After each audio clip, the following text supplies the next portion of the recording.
Yo, what's going on, guys? Okay, I didn't even do that right. We're going to be playing. You're going to Pokemon Red and Blue Hardcore Nuzlocke, which will be the first part in many parts of a series I'm doing where I'm going to hardcore Nuzlocke every single Pokemon game. And if I fail, guess what? I start over, baby.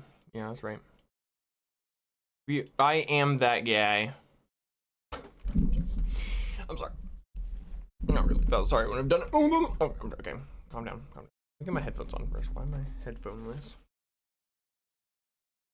Balance in the world has been restored.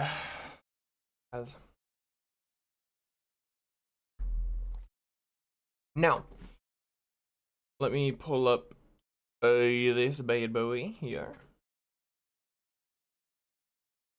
And then let me pull up the actual game.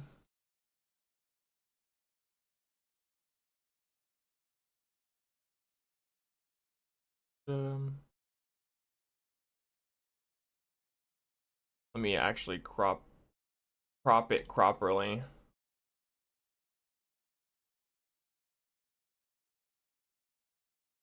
Alright.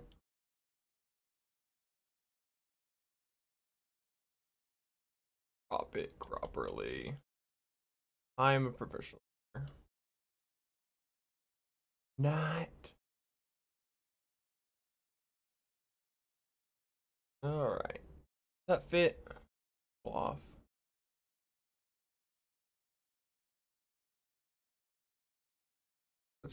Close.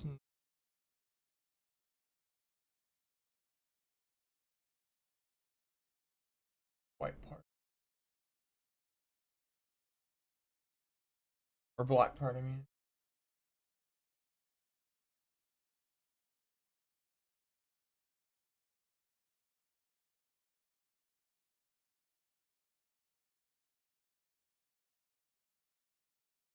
Is that censored enough?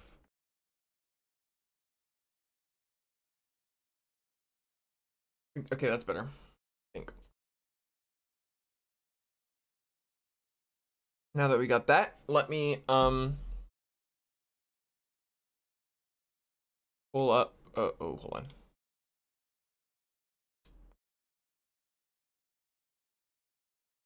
That. Name this all right. Now let me get chat pulled up real quick. There it is.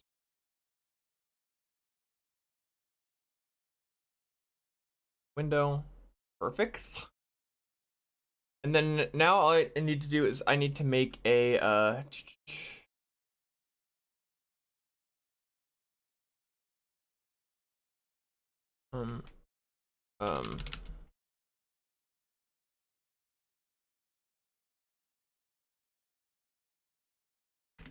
make a attempt counter.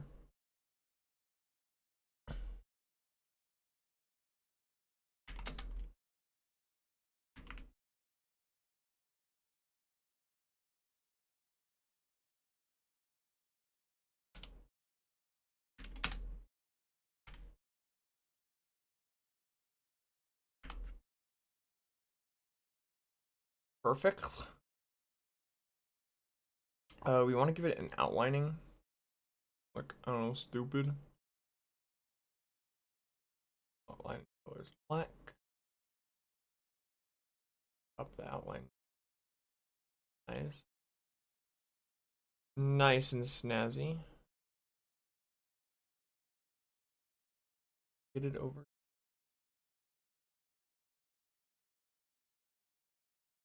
Wait, I hope the thumbnail looks good. Might check.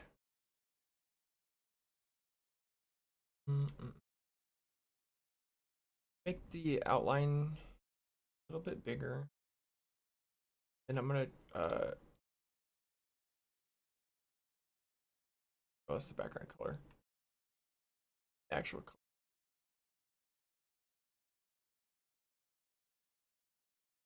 Excuse me, just so it matches the, you know, the, I guess.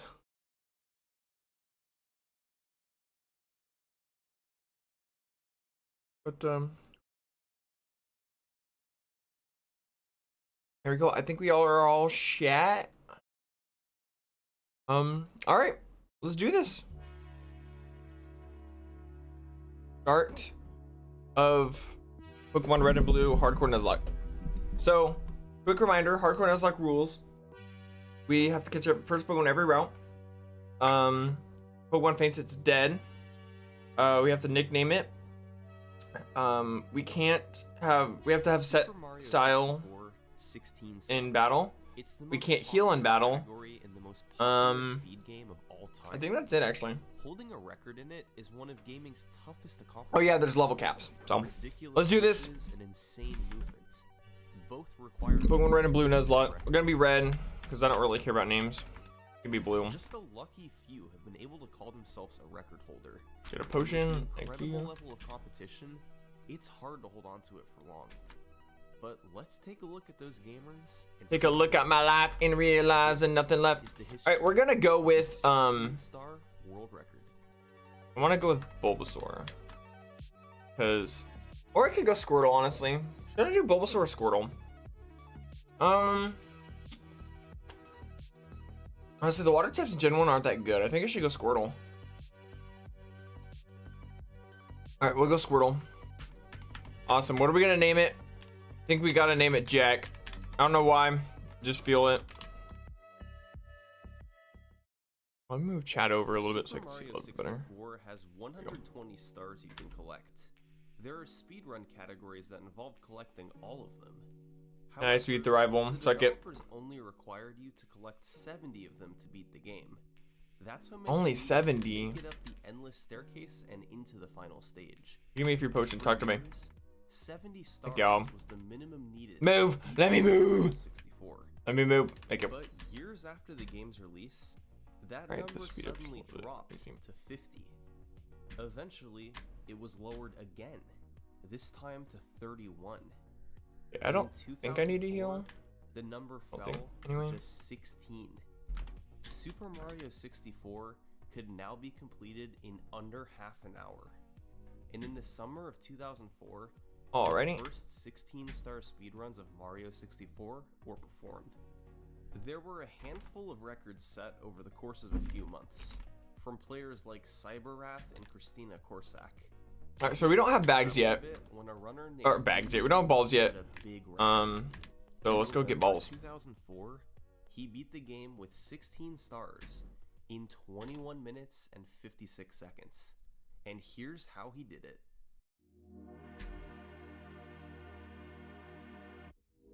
The first goal in a 16 Here, let me see if I can speedrun is to collect 8 stars. fix the which frame rate. unlocks It's a little. the first Bowser level, Bowser in the Dark World. He got the first star by going into Bob-omb Battlefield and ground pounding the Chain Chomp's pole 3 times. I don't think so. Unlocking There's only the star. frame skip and frame One of the size. fastest ways to move I don't even know what in frame Mario size means. 64 is the long So So Illudude chained these together We're on over one. and Oh, over whenever he okay. could. Well, let's not do that. He went into Whomp's fortress to collect 5 more stars. He got the Yeah, I don't first think I can really star mess with going that, to the unfortunately. top of the stage, defeating Whomp, and then climbing to the top of the fortress. He then quickly Alright, got yes. the star on Went the to buy left by Pokeballs. side-flipping Many to as I can afford, really. opened the cannon, used it to blast away 15. the wall, Perfect. and shot himself into the star to collect it. Alright, let me Slow heal. Did I process that heal? ate up around half a minute. I did, okay. Let's go get our first encounter. Picked up by the owl to fall into the cage. Rattata, let's go. Another star. That put his total at 6 stars. The remaining 2 came from Nice, got it. sliding down Peach's All right. side to collect both stars. Despite a bit We're gonna name you, way. Illudude was then able gonna name you to Tat. Bowser in the Dark World, where he used long that's jumps funny. all over to move through the stage.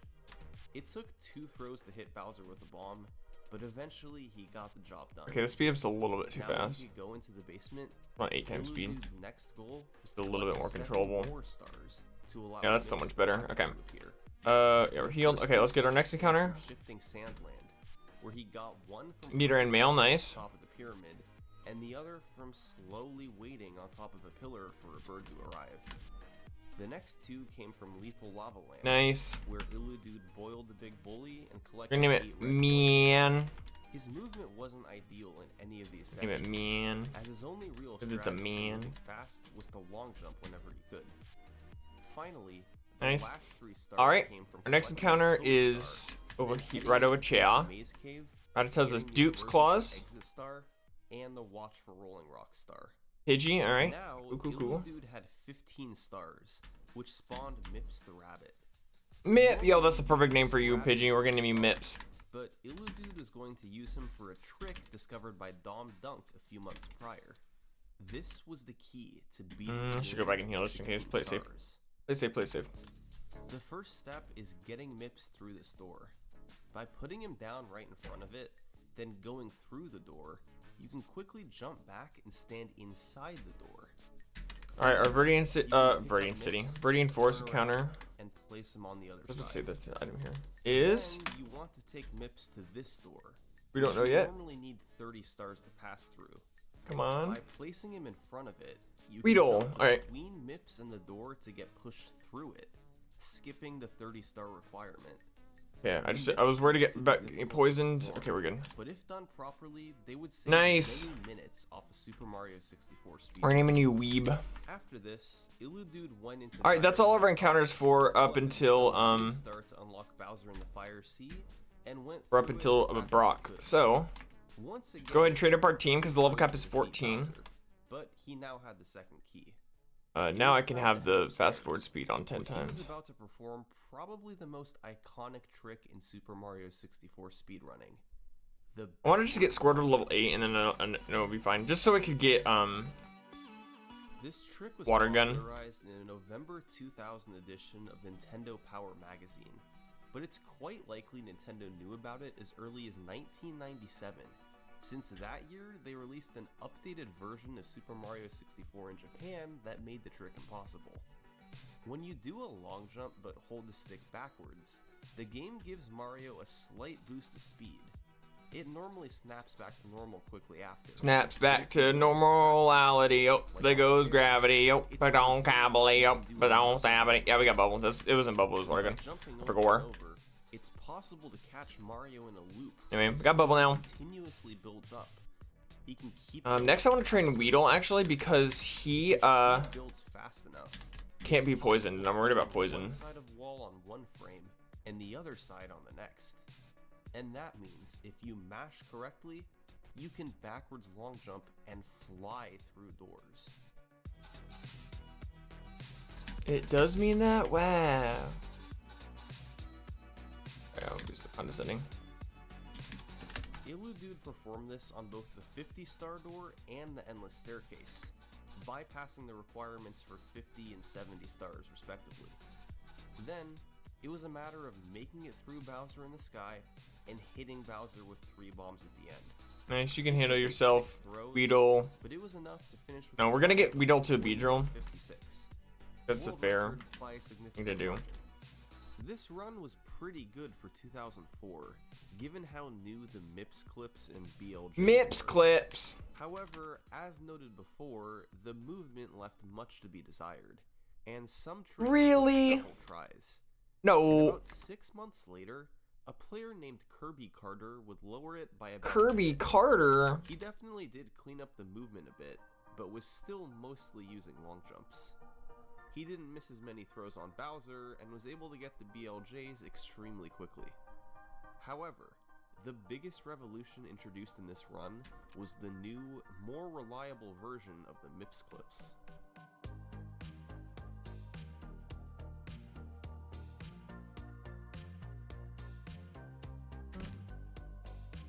For the first one, by dropping MIPS on the seam between the door and the wall, Mario gets pushed forward and becomes stuck inside the door. The rest of the trick can be completed as before. For the second clip, it's the same process as the first clip, but instead of getting stuck in the door, Mario gets Dude, Weedle, how long do you freaking take to level up, bruh? Side. These clips were both faster and more consistent than before, becoming the clear methods to use. So, going into mid-2005, Kirby Carter's 2046 was on top. A solid record, with video proof There we go. that from Got a 2005 Kakuna. wasn't always a given. The record timeline was pretty straightforward at this point. and had followed a pattern seen by most early speedruns from the mid-2000s. Early runs recorded on VHS with primitive strategies, followed by improvements in big chunks over the following years. However, after this point, the 16-star history takes a bit of a turn. For the next several years, there would be two major caveats in the timeline. Caveats! Cheated or faked runs would be illegitimately on top of the leaderboard for more Wait, no, that was the starter. I'm an idiot. of the next decade. For most games, cheated runs do occasionally happen, but rarely does it affect the record timeline as substantially as it did for 16-star. So, the fastest runs from legitimate players will be included in this video instead.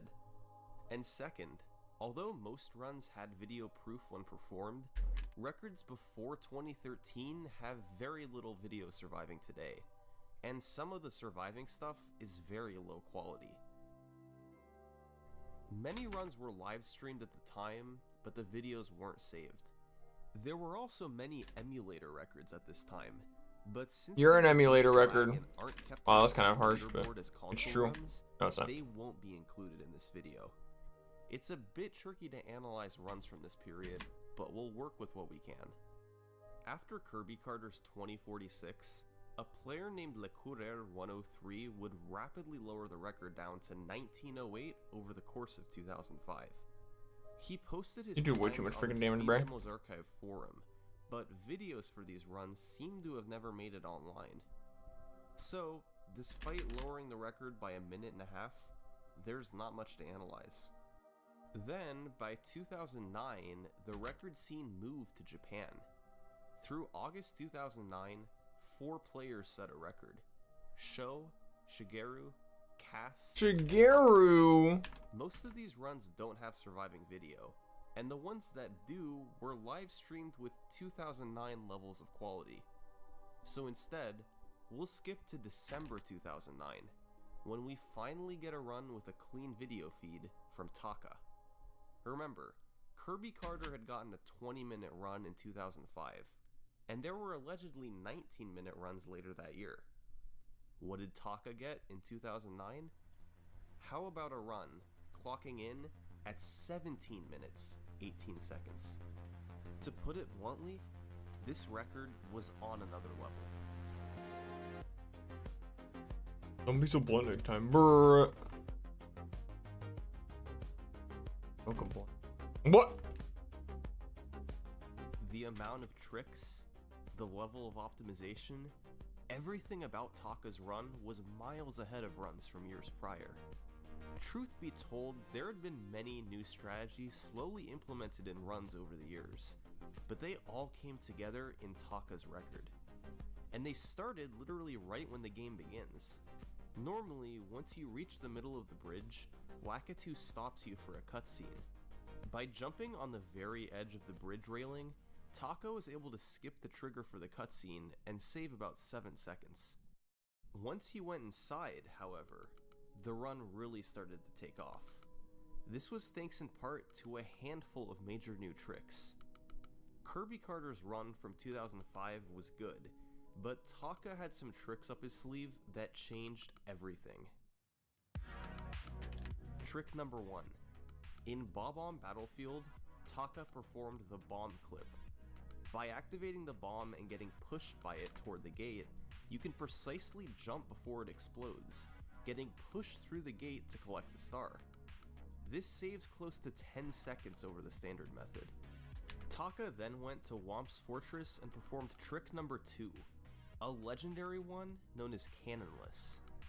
The normal process for getting the blast away the wall star is slow, and involves opening the cannon. Yes, be true. Alright, finally. The wall and landing to collect the star.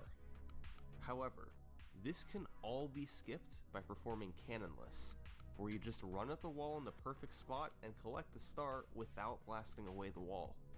It saves around 20 seconds over using the cannon, which is huge, but the issue is the precision involved. I healed, right? You need to hit the exact right spot in the wall for this to work, so that Mario grabs the ledge the star is on top of, and his hitbox moves up to intersect with the star. Even taking time to set up the trick didn't help very much. The most skilled players struggled to hit the trick more than about 20% of the time. 16-star runs were transformed with cannonless. You had a couple shots to get it, but if you failed, you'd have to reset. So now, most runs wouldn't make it past the 2.5 minute mark. Thankfully, Taka hit cannonless first try, just so he could go and perform trick number 3 immediately after. By triple jumping and wall kicking off the cage perfectly, you could fall in it without having to use the owl. It only saved around Mr. 6 Owl. seconds, but owlless became a staple of 16-star runs as well. Another big upgrade for Taka was his movement. Older runs had just used long jumps, but Nice, Taka alright. carefully selected his All that moves grinding just to get through reinforced without having to worry about dying.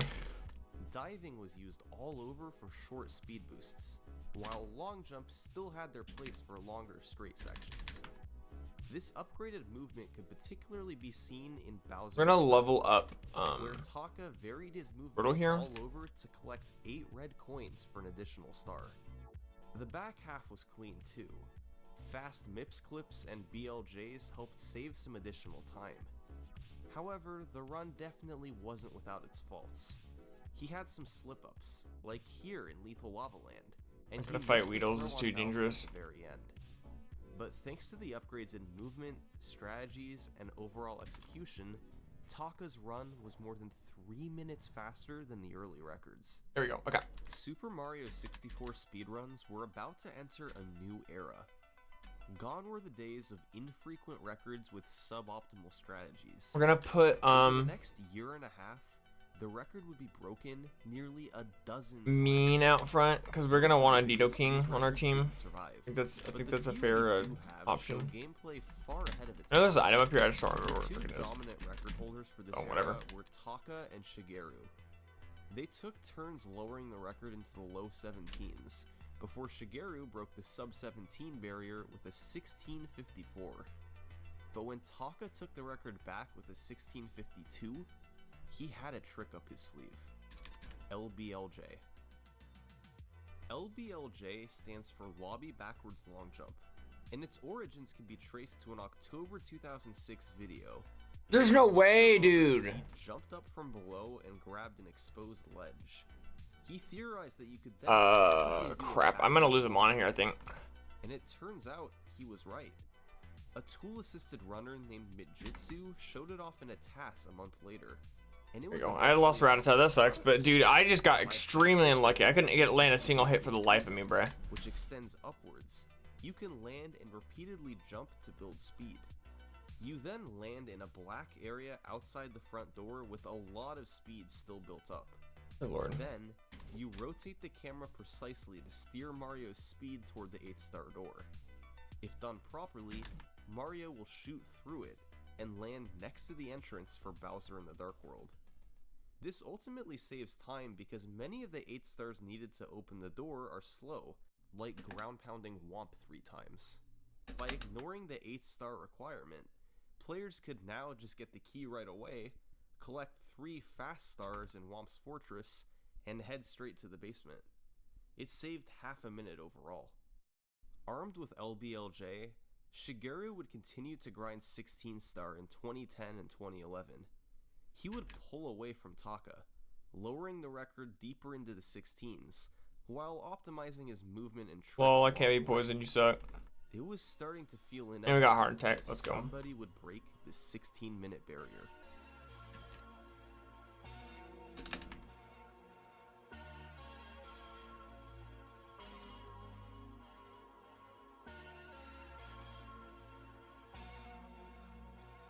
But as it turns out, the first person to get a sub-16 wouldn't be Shigeru. It wouldn't be Taka either. In fact, it wasn't anyone who had set a 16-star record before. In August 2011, someone else broke through with a 1554. And his name was Matt Turk. Brr. Liar. Forgot I had a Pidgey. Probably should use that. Nah, I'm just kidding. It was Akira. Akira's run was a culmination of strategies that had been slowly developed over the years. It started with LBLJ. He got it very cleanly, quickly rotating the camera to drop Mario in Bowser in the Dark World. After collecting 8 red coins in the key, he got Cannonless first try, Owlless, and the side flip star, making all 3 of these stars seem effortless. In Lethal Lava Land, he boiled the big bully, got a couple stars in the volcano, got the log rolling star via a precise triple jump wall kick, and got 8 red coins. These 5 stars were all relatively quick, the longest one taking only about 20 seconds. He then went into Shifting Sandland, got the star in the top of the pyramid, then bounced off a sniffet to get the bird star early. In Hazy Maze Cave, he I think that might be a speed tie, I don't want to risk it. room quickly, then grabbed the emergency exit and rolling rock stars. The Mips clips were about perfect. Mips clips. And in Dire Docks, Akira went for the risky front sub to save a couple seconds. He tore through Bowser in the Fire Sea, barely making a fast cycle. Both the backwards long jumps were instantaneous, and he nailed every Bowser throw to wrap up a sub 16-minute run. This seemed like it would be the last minute barrier ever broken in 16 star. There simply wasn't enough time to save to take it past 15 minutes. That being said, there was still some room to take it lower into the 15s. About 6 months later, Batora would grab the record for the first time with a 15:52, losing a bit of time to bad movement early, but saving time at the end with a cleaner Bowser in the sky. Not to be outdone, Akira would beat him by a full 8 seconds in April 2013, thanks to a fast LBLJ at the start and tearing through the other BLJs. This 1544 would then stand on top of the leaderboard for the next 2 years. That's an incredibly long time for a category as competitive as 16 star. There were a few reasons this happened, but one really big reason is a trick about 3 minutes into the run. I'm talking, of course, about Cannonless. It was a pretty big blow when 2/3 of your runs would die to the same trick right at the start. There wasn't a way around it. You either got Cannonless, or you reset.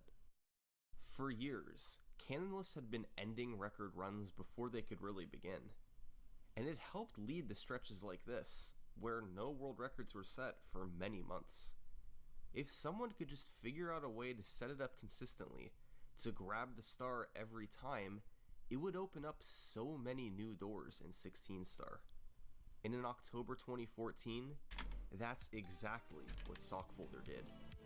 Sockfolder is a speedrunning legend. He's found revolutionary setups for tricks in Ocarina of Time, Luigi's Mansion, even the original Super Mario Bros. Once he sets his mind to figuring something out, he's usually able to do so. This time, it was a way to solve Cannonless. On October 8th, 2014, he came out with this complicated setup. You would grab the ledge, pull yourself up, punch twice, reset. Alright, I think we're ready for the gym. Walk straight down. Adjust This is ready as we'll ever be, I guess. Pull yourself up, backflip, punch, walk straight down again, reset the camera again, then pull yourself up and walk down. If all this was done properly, you would grab the star every single time.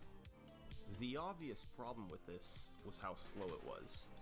Even if done quickly, the setup cost 10 seconds over normal Cannonless.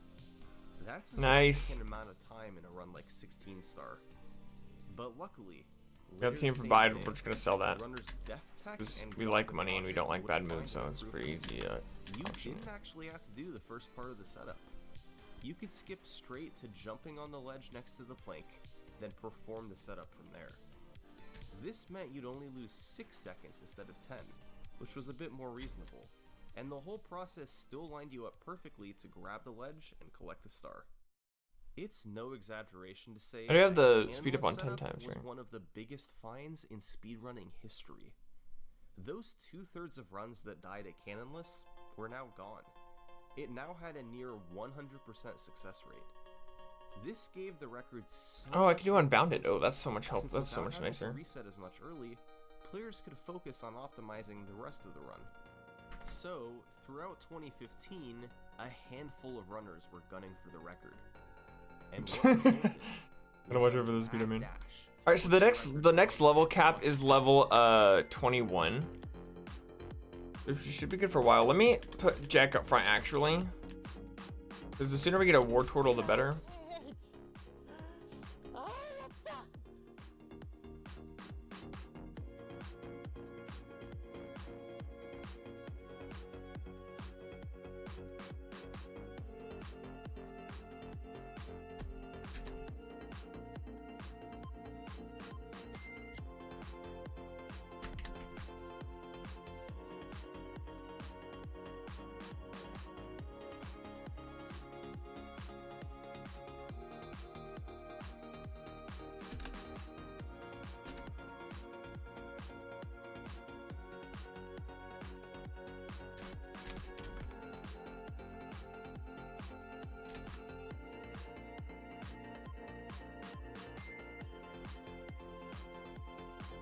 I'm not sure if I can handle the unbounded. It's a bit much. Let's just go back to 10 times speed. Unbounded will be nice for like extra long grind sessions, but for regular gameplay, no, it's not a good idea.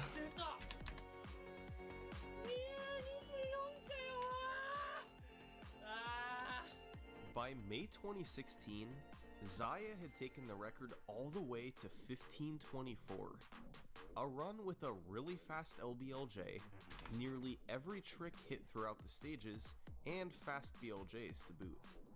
The only real noticeable slowdowns were a slow start to Pillarless and getting bad boulder luck in Hazy Maze Cave. A very impressive record given how many tricks were now in the run. And incredibly, this record too would stand for nearly 2 years.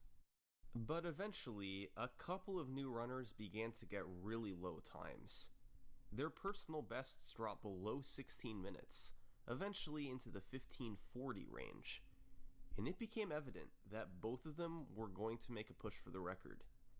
This is Aki and Weed. Yo, let's go. We're gonna get a war In turtle. November 2017, Fuck it. Aki got on a run that Alright. had potential. I think we got a war turtle. Let's put me and Beck up front. We want to get a Nita Reno. After getting the second key, Oops. he was on pace for a 1525, but could potentially get as low as 1518 if he matched his best I'll time fight him ever. A record by 6 seconds.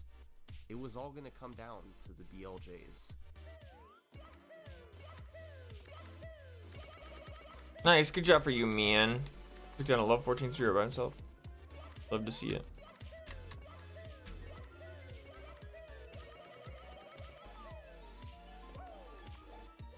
They were decent, but not good enough for a record.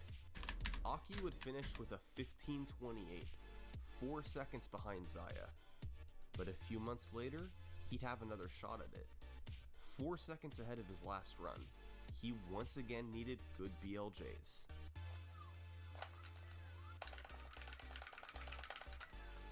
Get a new encounter here. Let me fight this last trainer here real quick though.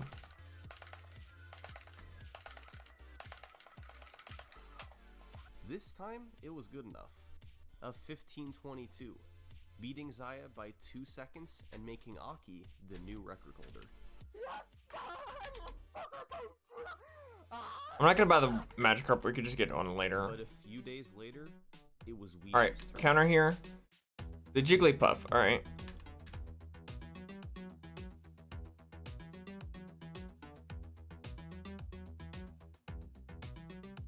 We're gonna name it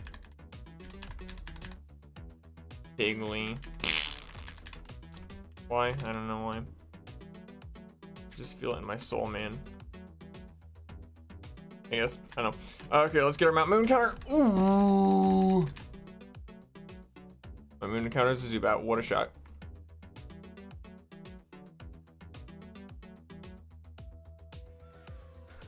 I did it! I did it! It's over! I did it, man! Zoo. I did it!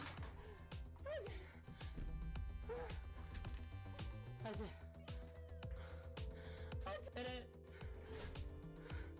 This was the first ever sub 1520 in 16-star history.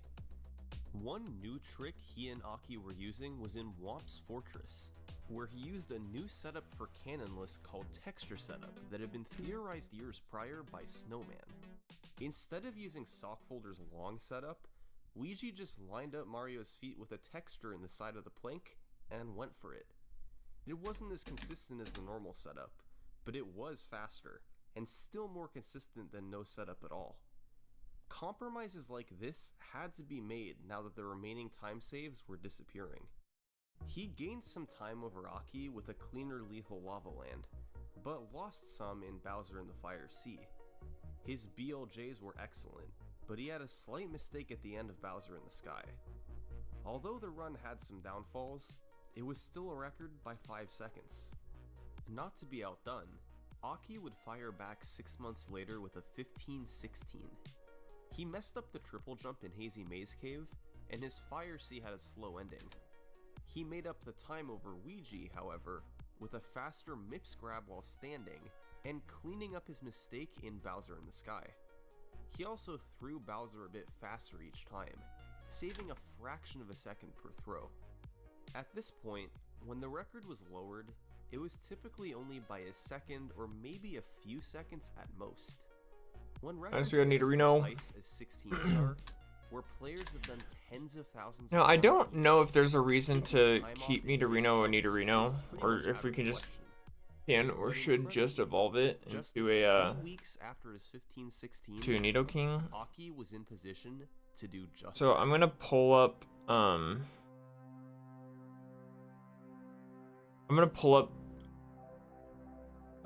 Nido. As always, it No. came down to the BLJs. No pressure. Do you focus? No, there's not really anything worth keeping him there for. Except double kick, we're just not till level 50. This was it. So yeah, we can go ahead and just evolve it Unbelievable as soon as chance possible. to make history. He just had to make it I through mean, we could Bowser also in the keep Sky, it in Nidorino because we're hit worried about all three of the throws, and he'd be golden. Starmie. So you know what? No, we're not gonna evolve it yet. Because I'm worried about Misty. After Misty though, I'm more than okay with. おいマジかよこれマジで俺やったぞやったーこれやべえおいみんなこれやべえぞ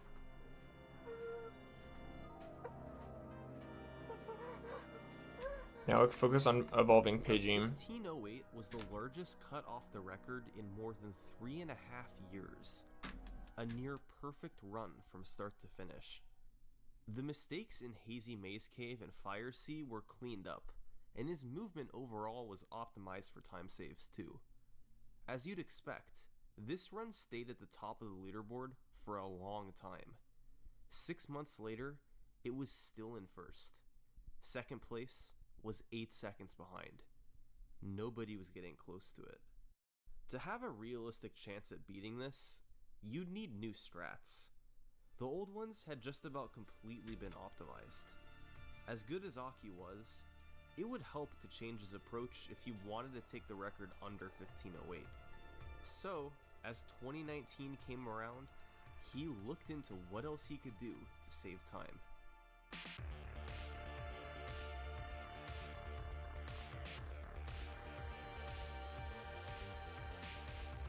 First, there was Cannonless. Texture setup was great, but it lost a few seconds over just running at the wall and praying. So, Aki decided that he needed to give up the consistency of the setup and go back to normal Cannonless.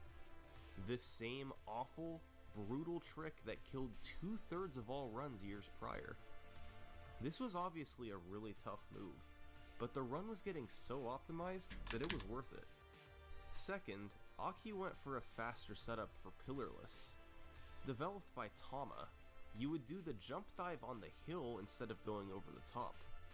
This enabled you to get hands-free quicker, and allow the trick to begin sooner than before. With these setups in mind, Aki kept doing attempts. On May 10th, the new time saves helped him be 6 seconds ahead of the record early. He would bleed some of this time in Fire Sea, but good BLJs kept him well ahead. 3 Bowser throws later, Aki had done it again. 5秒切ったぞ世界よっしゃ次14いくぞよっしゃ次14いってやるからな Incredibly, this Incredible. put Aki 12 seconds ahead of anyone else on the leaderboard. And he didn't stop there. He kept doing attempts for a lower record. He even had paces multiple seconds ahead of the 1504, but every time, something would kill it.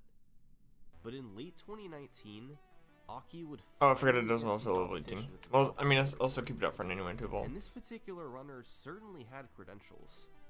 He was both the 0-star and 1-star record holder. He was one of the best in the world at optimizing fast movement. And his name was Dowski.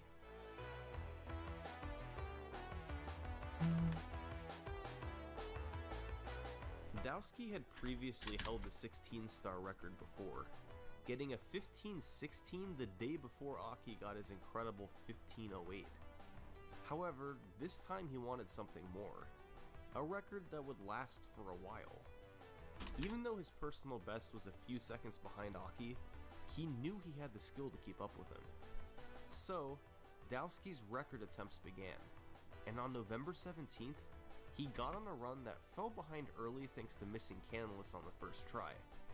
However, he more than made up that time with a faster Fire Sea, including a different strategy at the end where he We're gonna have to avoided sacrifice him on here. the edge of the stage. Sorry, Jigglypuff, you He suck had though. a 4-second lead over the record.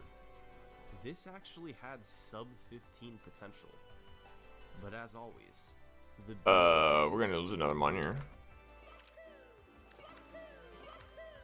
Crap, this is bad actually. Wow, I should not have fought that trainer.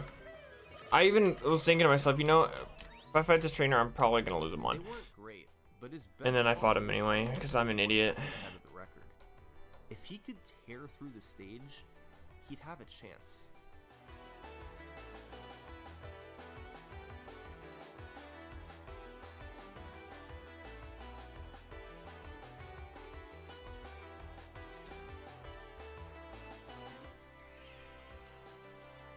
I don't think I got it. On who did I lose? I lost Beedrill and I lost As Jigglypuff. it Ding. turns out, it would be record by just over a 1/10 of a second. For the first time in a year, Aki was no longer the record holder. With so many times being set in short succession, 16-star as a category was flourishing. There was really only one problem. At this point, it had been almost 2 years since someone with a funny username had set a record. In Bruh. recent months, there had been Aki and Dowski, but to get a good one, you have to go back to Ouija and his 1517, and even that one's not amazing compared to the likes of 420 Blaze It and Shivering Erotic King Banana. Well, in early 2020, someone wanted to rectify that. He started moving up on the leaderboards, going from 5th to 3rd place right behind the two 1504s. And shortly thereafter, he would end up taking the top spot. And the runner's name certainly didn't disappoint. On February 27th, a 1503 was achieved by Slippery Nip. He gained time early thanks to a faster LBLJ, and managed to match Dowski's speed in making the Tsukishima cycle on the platforms. In Womp's Fortress, he gained time by hitting Cannonless first try, partially thanks to a setup by Salt and Ginger to adjust the camera and clip in the wall more consistently. He maintained this 4-second lead until the second MIPS clip, which took him 2 tries. Of course you got a crit, but jerk. gained about a second back on the BLJs. That worked out to a 1503, just ahead of Dowski and enough to make Slippery Nip the new record holder. The community was beginning to approach a barrier. They were now just 4 seconds away from a sub-15-minute run. The last time a minute barrier had been broken was almost 9 years prior, with Akira's 1554. Now, a run in the 14s was seeming inevitable. But what time saves were left? Well, looking at the 1503 record, the big potential time saves were the 4 Don't Fossil. seconds lost due to the MIPS You clip, already know who it and a few is. seconds that could be saved on the BLJs. But beyond that, there were still fractions of a second to squeeze out all over. On LVLJ, Lethal Lava Land, Bowser in the Sky, all from subtle, faster strategies or What team is that? movement. Those time Whirlwind. saves all Reap! added up to a run well The under 15 Whirlwind! minutes. But someone still had to take it there. And one player who would make a big push was Aki. After getting a 1503 of his own, Aki would get a very promising run going on May 1st, 2020. What is Team 12? Oh yeah, that's Water Gun, isn't it? Even going into the MIPS clips, where he messed up the first one instead of the second one. Still, Yeah, I mean, I guess I'll strong teach it to you. 5C and BLJs Worth kept having him some just coverage, I ahead guess. Going into Bowser in the Sky. And there, Forget he was tackle. able to make a faster elevator cycle called Monamo cycle by making his movement as tight as possible, including an incredible triple jump dive onto the platform. Alright, I'm a little nervous for this battle. Aki was so close. I could grind a little bit if I want to play it safe. But I mean, honestly, I think we're as good as we're gonna get. Realistically. One more second to go. Aki pushed onward over the coming days and weeks, getting great runs on pace that eventually died to something. Why? Why do you have to be better? Were the BLJs. Getting Mario to catch on the stairs seemed almost random at times. If you didn't get him to catch within a few jumps, it was run over, and even making it through would usually result in a long time. But Whatever. Aki Amber, knew then he's gonna bring out something Rattata. He just needed one good run past the BLJs. And on May 10th, Yeah, I was staying with 2020, Jack, I guess. Aki had this run. It was about as close to a perfect run as you could get. Chances like this don't come along very often. Now, more than ever, the BLJs needed to happen. They didn't need to be very good, he just needed something decent.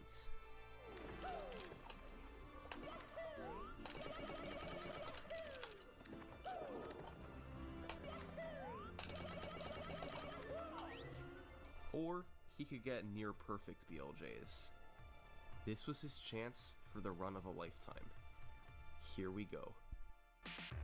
Yeah, that was a little scary. We're good. This game is a lot harder than I remember it being, dang.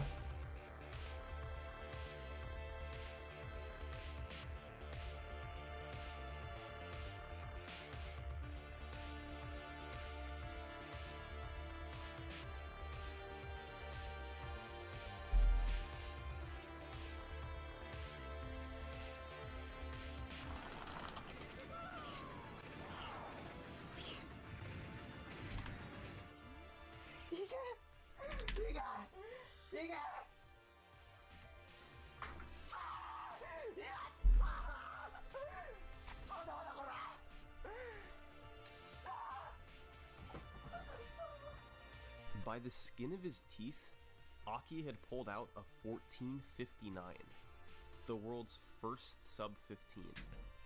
Obviously, And so, I'm just gonna take your word for it. I'm just kidding. this run still had some room for improvement.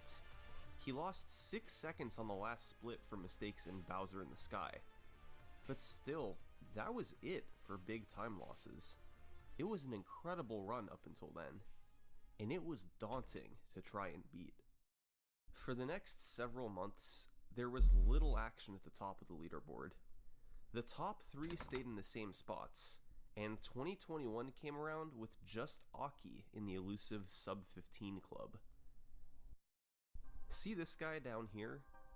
This is Kano, and he was 6th place in the world with a 1517. He was considered an elite runner of the game, but generally not considered a world record contender.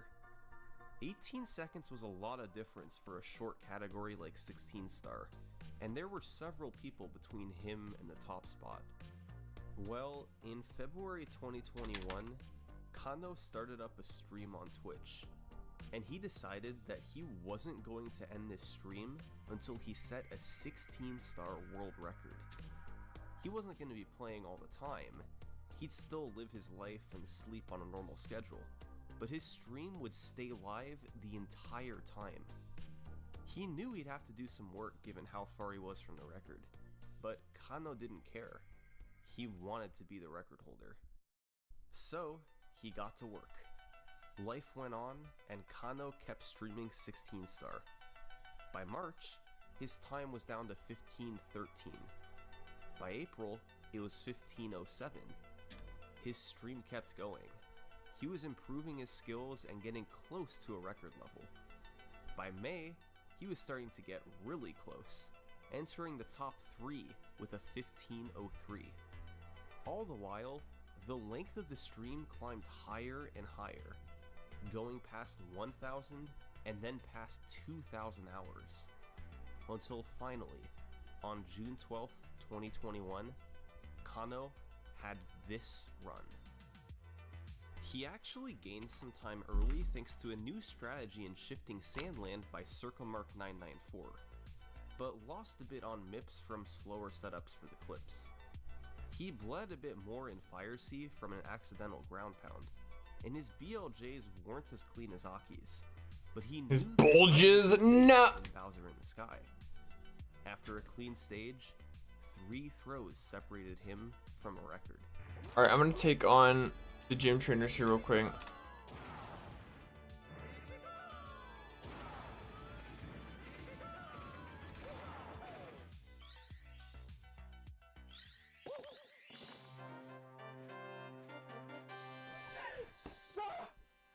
What? Yes!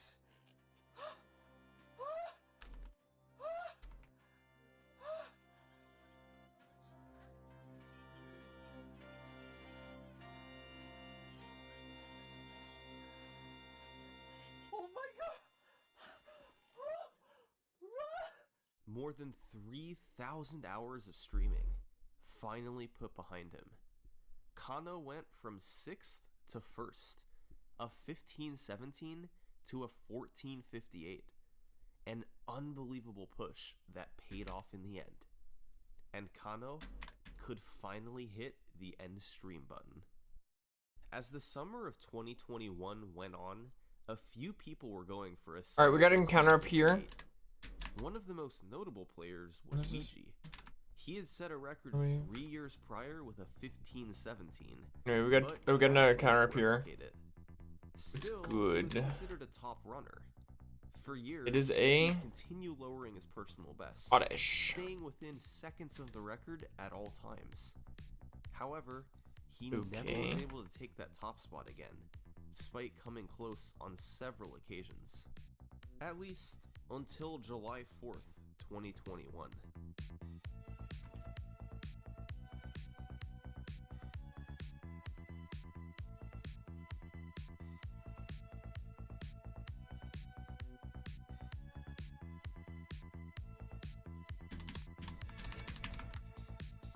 I mean, look at when Oddish evolves. I think it's like 23 or something. Here. 21. Okay, so I can actually get a Gloom before Misty. 39 months, Alright, cool. thousands of attempts, and numerous personal bests in the top 5, Ouija had finally done it again. He had beaten all the rest, and had taken back the world record. I didn't get it. Dude, just free time. No, I didn't get it. No, oh my god! Ouija, you fool! When Ouija stopped to scroll through the text boxes, Mario was facing away from the star. All he had to do was turn around and jump into the star, but he accidentally jumped forward and lost about a second. It cost him the record. To this day, Brutal. he's still trying to get it back. But that's not the last run to talk about. I can't Because risk in it. August 2021, Breach is a scary. runner would come back to snag one final record.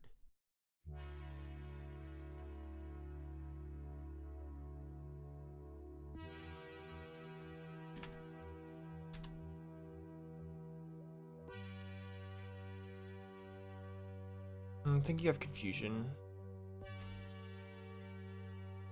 Yeah, hold it.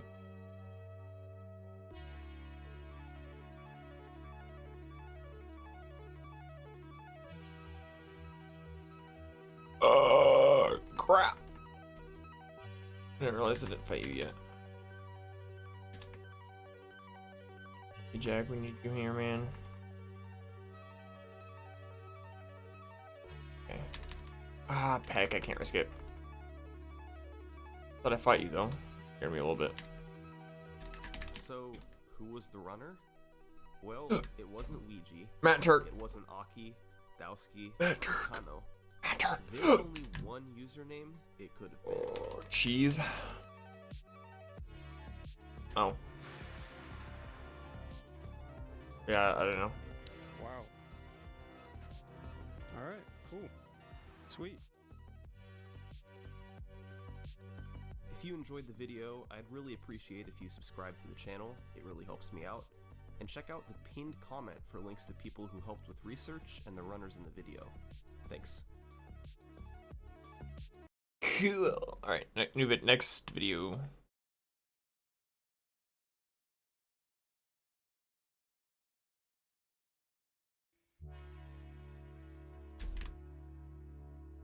Well, I don't need to go back to you yet.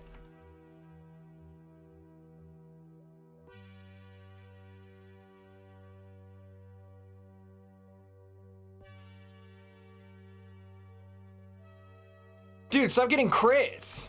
Wii Sports is the Dude! best-selling single platform. Seriously, 3 crits in a row? That's bullcrap, game. And if you have, Technically 4, I guess, now. itself well, Dude, that's so freaking stupid. clear objective. That's so Start to dumb. finish as fast as A chop's not fast, like, at all. do that in Wii Sports. I made a video about Wii Sports Resort Golf a while back. Imagine the precision and skill involved with speed golf multiplied by 5 sports. Here's the story of the gamers who've done it. This is the history of Wii Sports World Records.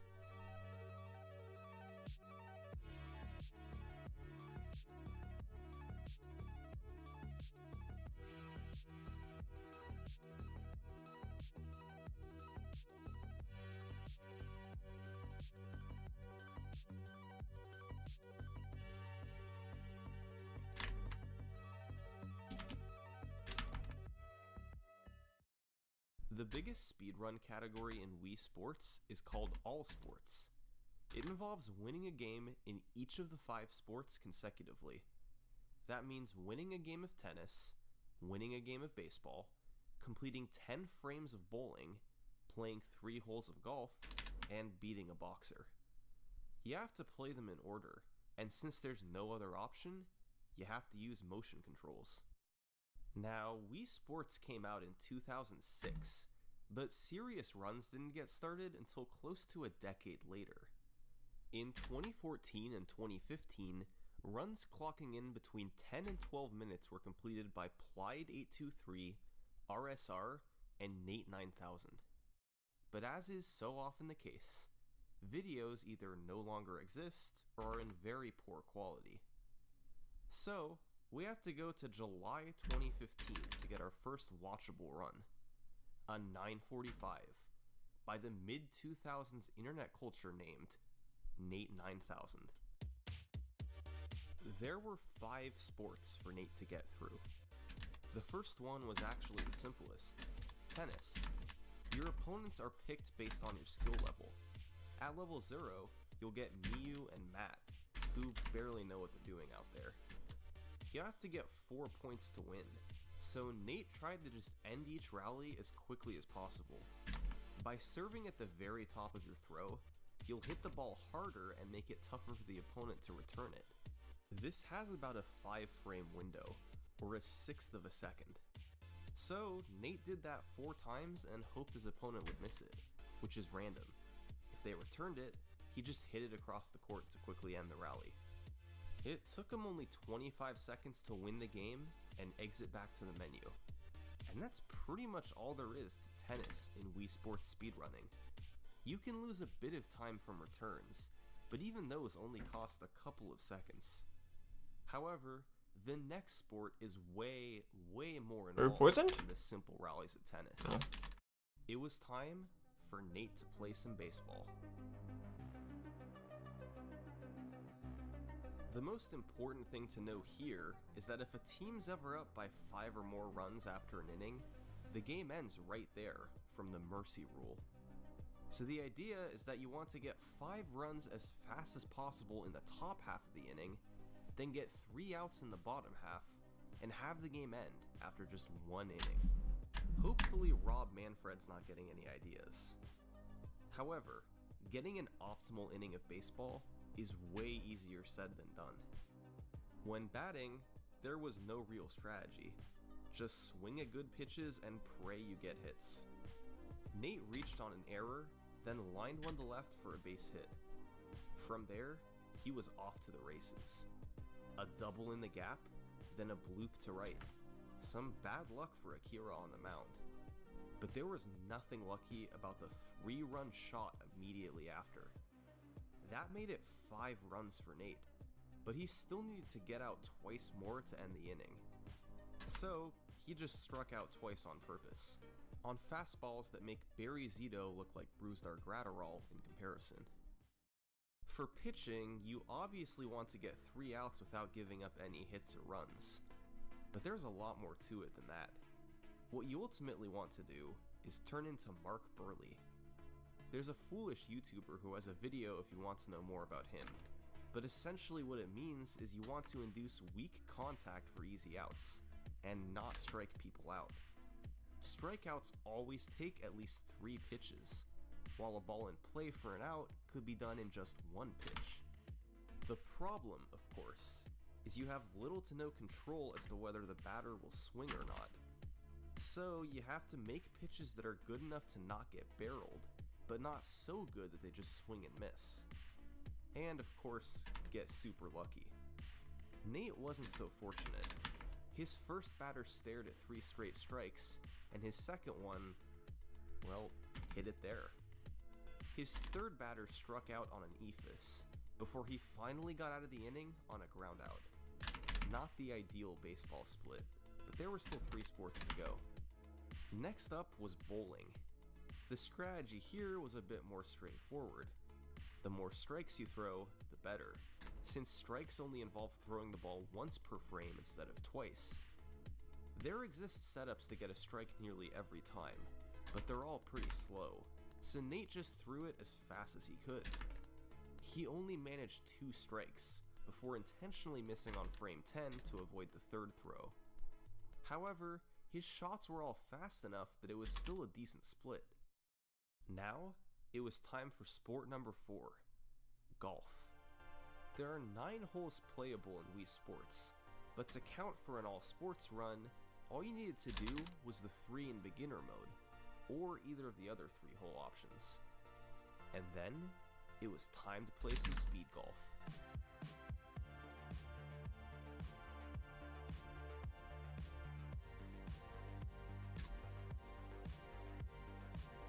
You line up for each shot as quickly as you can go, then hit it and hope for the best. There's not much time to think. You just line up and go. There's one key difference between golf in Wii Sports and Wii Sports Resort.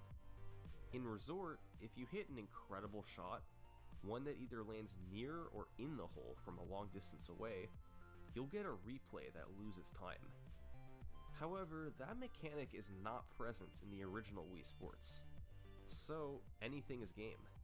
The better shots you can make, the more time you'll save. Nate tried to take advantage of this on hole 1, but his second shot landed over the hole. His first putt was wide left, so he had to take a par. Hole 2 was much of the same, with his initial shot going beyond the hole, then needing 2 more shots to get it in. And on hole 3, despite the crowd getting excited, Nate once again was unable to get under par. And next level was level That made it 24. 3 pars on 3 holes from Nate, which doesn't sound great, but keep in mind, he was against the constant pressure of needing to aim each shot as quickly as possible. And finally, the last sport is boxing. You want to ensure your Mii is ranked low to get an easy opponent, like Marco, then just go ham on him until they're down, and hope they stay down. If you punch in a rhythm, aiming for a nice 15 frame window on each punch, you'll be landing critical hits that do more damage.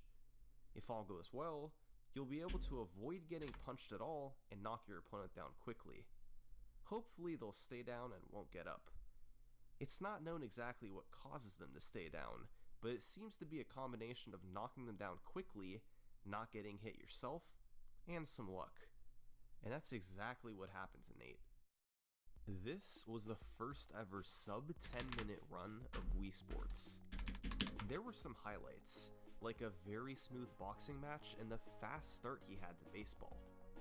But of course, the large number of strikeouts and overall slow bowling and golf sections meant there was some big room for improvement.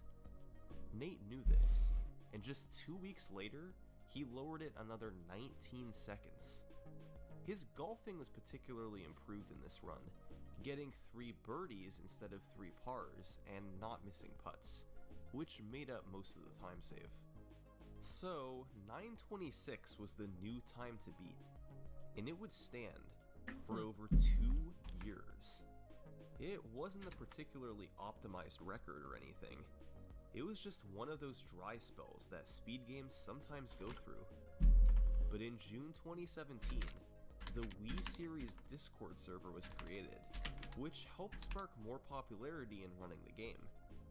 In August, a player named Mr. Jimmy Steele 25 joined, and within hours, said he had beaten Nate's record with a 9:16. We'll get to this run in a moment, but there's something else important to discuss. When Jimmy started up his game of baseball, this cutscene played first.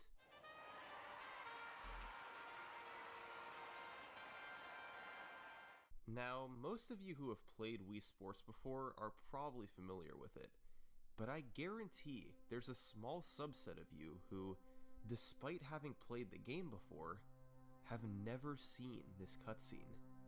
And there's a reason for that. See, when Wii Sports was released in 2006, it was bundled with every Wii console sold. Europe, Japan, and most other regions of the world had the same version of the game. However, for a few months after its release, the version of Wii Sports that was sold in North America was actually an early version of the game. The community calls it 1.00, and it omits certain features present in 1.01, the version sold everywhere else in the world. The 2 most important features are both in baseball. First, the cutscene you just saw, which wastes about 5 seconds and can't be skipped, isn't present in 1.00. And second, whenever someone grounds out, an animation plays in 1.01 of them throwing the first, which wastes about 0.7 seconds. This animation doesn't play in 1.00. That means that for a typical all-sports run, playing on the early version of the game is hugely advantageous, as it'll save you close to 10 seconds over playing on 1.01. Now, when Wii Sports was re-released in North America in July 2007 to promote the new remote jacket, they updated it to 1.01 to match the rest of the world. The cutscene and the animations were added back in. So, this optimal speedrun version of the game can only be found on North American copies made within the first 9 months of its release. Any copy from the next 10 years is of the slower, updated version. That means that even though Wii Sports is one of the best-selling games of all time, this early version is quite rare. It's estimated that only about 1 in every 20 copies of the game is 1.00, or 1 in every 10 North American copies. There's an easy way to check if your copy is 1.00. If it's a North American copy and the title screen says 2006, then it's 1.00. If it says 2006-2007 and the Wii Remote has a jacket on it, then it's not the early version. Since Jimmy was playing on 1.01, he lost some pretty significant time in baseball from version differences alone. However, he had a smart strategy to use while batting. Once he got his 5 runs, instead of striking out on purpose, he bunted for a quick ground out. This took far fewer pitches than strikeouts, but it's tough to perfectly angle your bat to bunt the ball where you want it to go. On the pitching side, Jimmy was nearly perfect. A strike, then a ground out to short, a ground out to first, then a soft comebacker. A 4-pitch inning. The rest of his run was up and down, getting 2 strikes in bowling and a birdie in golf. Next up was Nycro, who set a 915 just days after Jimmy's 916. He has a pretty big internet presence nowadays, but back then he had just a few hundred followers. Now, Nycro's world record run was solid and all, particularly in golf where he got all 3 birdies. However, the highlight of the run was his batting. He had 1 run in, but 2 outs. Wait, is this the same route? I'm gonna treat it as the same route because I don't want to risk accidentally cheating. So. Hit at the second baseman, it wasn't looking good. But then.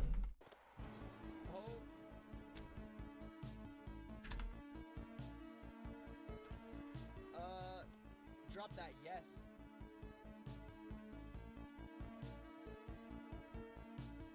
Oh no. Oh my god.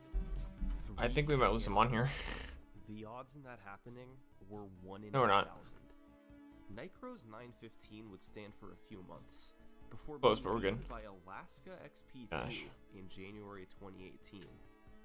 Alaska had an interesting skill set. He was particularly good at bowling and golf. In bowling, he managed to hit 7 strikes without carefully lining up. And in golf, he had more experience than most thanks to his golf runs in Wii Sports and Wii Sports Resort. He managed birdies on holes 1 and 2, and thanks to a beautiful second shot on hole 3, he got an eagle there. However, Alaska struggled mightily with boxing, losing 9 seconds from mistimed critical hits. Still, it was good enough for a 904.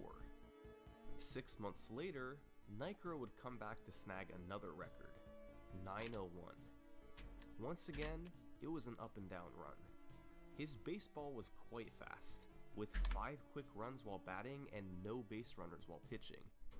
However, his 1 strike in bowling paled in comparison, and let's just say his golf hole 1 wasn't ideal.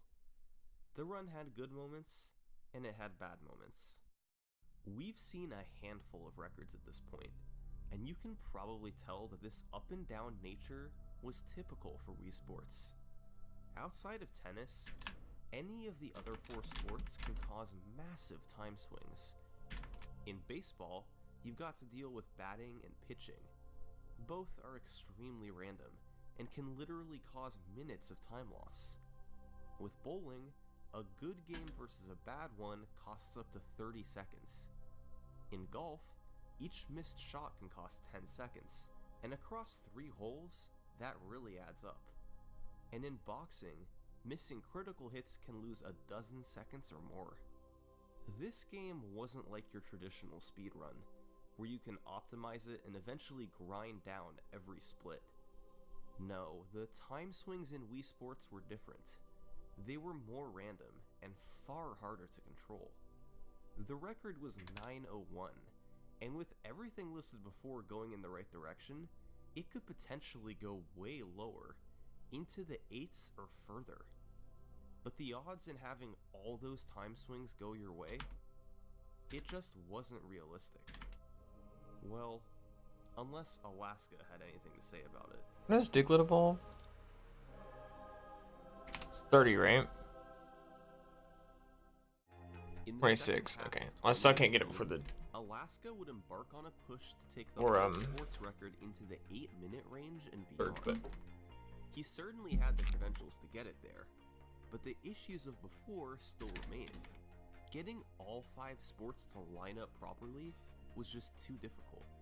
Oh, and I gotta have, ball shot front again, because I got an encounter here. That's exactly what he got. One new strategy he used was expanding the scope of bunting. Players had been bunting for a quick out for months, but if you very carefully angle your Wii Remote slowly, Jesse! you could potentially bunt for singles as well.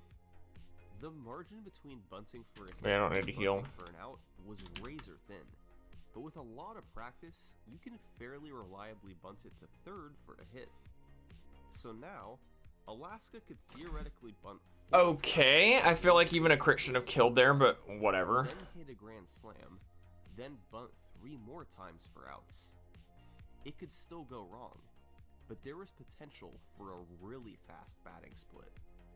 Now for bowling. Well, that sucks. That was my only fighting type. Games with just 2 or 3 strikes had to be in the past. Alaska was going to shoot for more like 6 or 7 strikes in a good game. The record at the time, Nycro's 901, had only 1 strike. Alaska could easily save 20 seconds over that.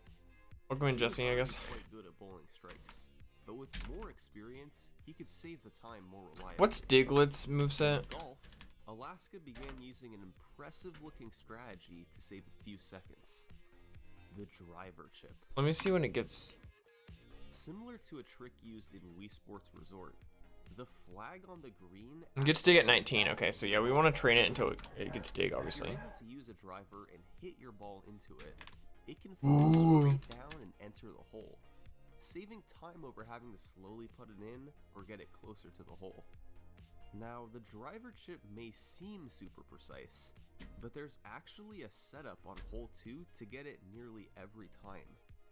By hitting your first shot into the bunker, you can then line up with the flag and pull out your driver. By swinging as hard as you can, the game will automatically hook the ball to the right at just the correct angle and speed to hit the flag. And finally, there was boxing. This was the sport that Alaska struggled with the most. There wasn't any particular new strategy he had to use here. He just had to improve at it. Get better at timing the criticals, avoid getting punched himself, and ensure that his opponent had no real chance of getting up. Over time, he did get better, but it was still a battle. With all this, a sub 9-minute... I'm gonna lose to a level 16 Pidgey.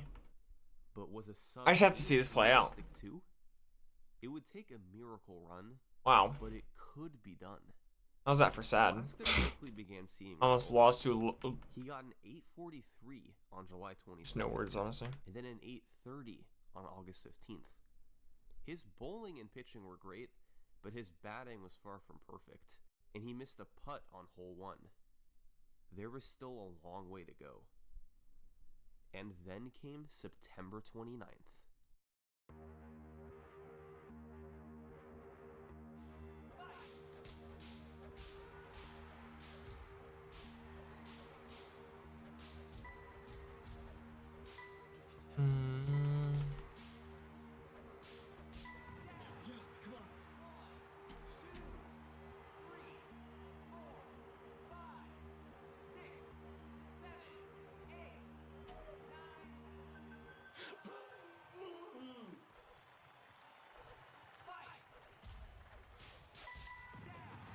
Will that work?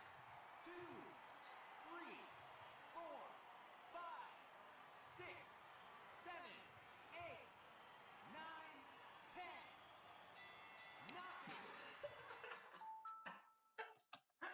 Oh my god. After all that, still a record by 4 seconds. What happened? Bro, Diglett, level up, please. Oh my gosh. Boxing. His batting was near perfect, with 4 bunt singles, a grand slam, and 3 bunt outs. His pitching was solid, with 2 strikeouts and a 1 pitch out. He hit 4 strikes while bowling, and in golf, got a birdie. There we go. Oh my goodness. Birdie and an eagle. It's like I'm not even asking for much here, bro. But he just couldn't hit criticals, which led to a slow knockdown and his opponent getting up. But Alaska wasn't done yet. There wasn't much room to improve early on. But Okay, I'll be right back, guys. My freaking dogs are having a heart attack or something. What the frick is going on out there?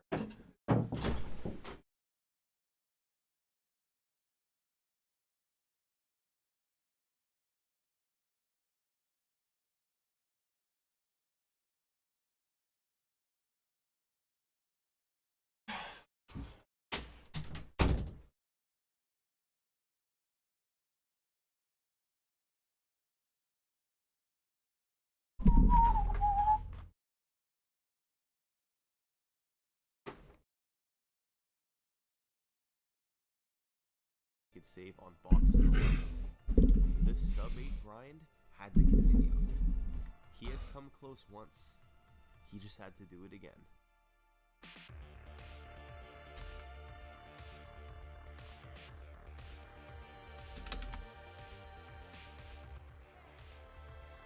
Let's go! Oh my god.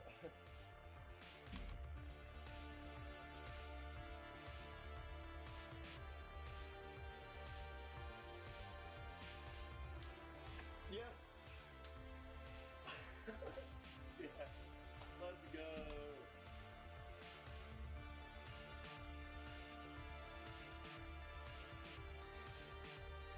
Taking it over internet.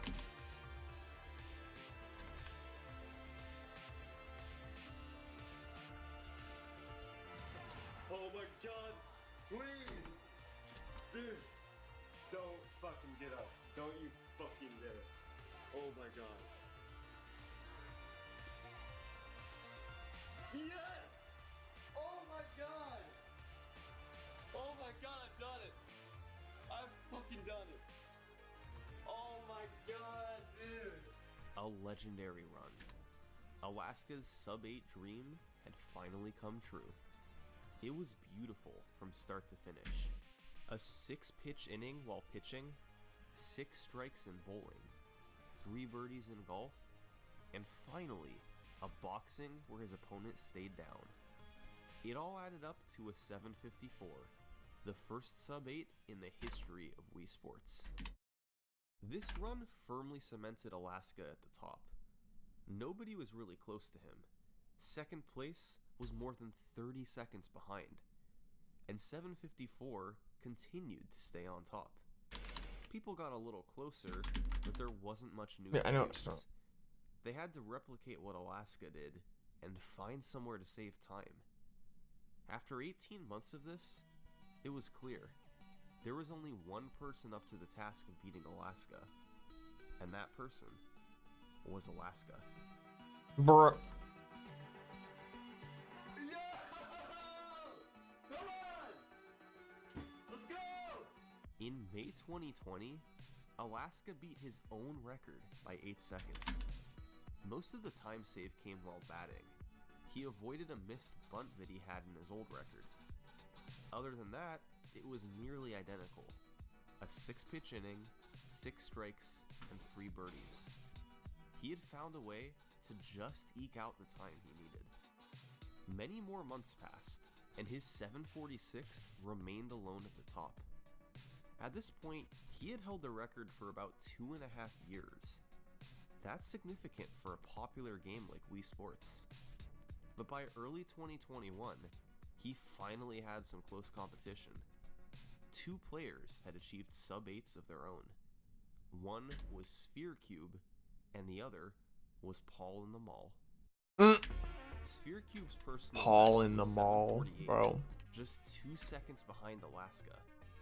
But on February 16th, he had a run within striking distance of the record going into golf. And on hole 1, he did this. I didn't. Bruh. Alright, hold on. I want to pick these guys first. It saved about 6 seconds. Hole 2 had a driver chip, and he finished on hole 3 with an eagle. In all, he saved 15 seconds over Alaska on golf alone. It was enough to edge him out with a 743, making it the first time someone had dethroned Alaska in nearly 3 years. And the best part about it, he did it while playing on 1.01. I mentioned before how much rarer 1.00 is, and despite being a top runner of the game, SphereCube was unable to acquire a copy of it. He lost about 10 seconds in baseball from that, and still was able to beat Alaska. He was pretty good. About a month later, Paul in the Mall was making strides for the record. He got a sub-8, but took a break from running the game around the time SphereCube got the record. He came back a month and a half later and got a 737, a record by 6 seconds. Paul played on 1.00, so he saved quite a bit of time in baseball over Sphere Cube. But immediately after this record was set, controversy arose. Once you finish hole 3 of golf, Okay, I got the glimpsed to the fastest level way to cap. move on to boxing is to reset to the menu. For years, the rule was that once the golf ball hit the bottom of the hole, you could perform the reset. However, in July 2020, runner Emotes Nomad hit this unbelievable shot. The ball hit the bottom, so he reset to the menu. However, you can see that when he reset, the ball was in the process of bouncing back up. On chip-ins like this, it's actually possible that the ball hits the bottom, bounces up, and lands outside the hole, meaning you need another shot. So, the community came up with a rule that whenever there was a chip-in, you have to wait until the phrase chip-in appears on the screen to reset. It seemed like a logical rule. However, in Paul's 737, his hole 3 ended like this.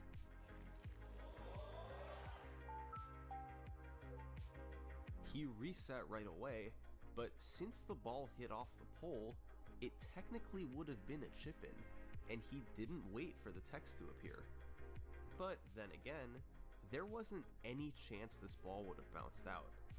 It rolled in rather than falling in off the pole or flag, despite technically being a chip-in.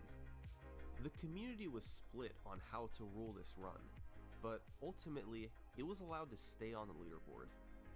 The rule was changed so that as long as the ball rolled in the hole, even if it was a chip-in, you could reset once it hit the bottom. And so, Paul's 737 was the official world record. Just like the dozens of records that came before it, the 737 was great, but in a matter of days, it was going to be obsolete. Because this story is going to take a bit of a turn. Every so often, a speed game gets a new strategy that transforms the run. There's cannonless setup in Mario 64, the scroll glitch in Castlevania, the flagpole glitch setup in Super Mario Bros. When you think of those speedruns, those tricks seem intertwined with them. Up to this point, Wii Sports didn't really have a trick like that. There were unique strategies to use, but no mind-blowing... Alright, let's go take on the rival now. Well, that was F about dally to change, dillying. because Oh, I do in think. early Hold on, there's one more item I think. 2021, Wii Sports' game-defining trick Oh, was that was going it. to be Never mind. discovered. Welcome to the wonderful world of disconnect strats. This bizarre-looking trick has a treasured past. For years, players had noticed an odd glitch that sometimes occurred. If your remote disconnected in golf, you could sometimes hit the ball twice, but you couldn't hit it far and it couldn't be easily replicated, so nobody was too interested in it. From 2018 to 2020, this glitch happened to several players, including Simple Strat 17 and even world record holder Alaska XP2, but it remained just a curiosity. In early 2021, Clyde decided to investigate it a bit more, to figure out exactly how it worked. I think Ekans And can learn what he cut. found shocked the community. Oh, If you Ekans hit cannot the learn cut. ball, then disconnect your remote by taking the batteries out. You can put the batteries back in and swing a second time. The catch is that the sum of these two shots can't add up to more than 4 bars of hit power, so you can't hit it further than a normal swing. However, if your second shot happens after hitting water, the ball will stop on a dime after a quick transition and you'll be placed wherever it is, including potentially on top of the water. This saves time in a couple of ways. On a hole like hole 5, you're supposed to take a curved path around to the green, but with disconnect strats, you can go straight across the water and take a more direct path. And second, No, your I think ball that completely stops once the transition occurs. the only So one I if have the timing's currently that good, can learn you can because hit the ball into that the sucks. water, quickly hit it a second time, and avoid the time the ball would normally take to stop rolling from even just one shot. The River P, Wipeout Jack, and no Just forget routes for the intermediate holes, so that was the Dunsparce course to use. On hole 5, you can save about 7 seconds by going straight across the water, and on hole 6, you can save about 4 from using the transition to stop right where you want. That meant that, in theory, 11 seconds could be saved. Wii Sports runs suddenly had potential to get quite a bit lower, as not only could extra time be saved, but golf could be more. Bro, it would be in the last 2 trash cans I checked. The first player to use disconnect strats in a record was Shockwave TLS, who lowered the time down to 7:35. As you'd expect, he gained time on golf, despite his initial disconnect shot on hole 5 being mistimed. It helped when he hit this shot on hole 4. I got a 4-turn thrash, that was really lucky.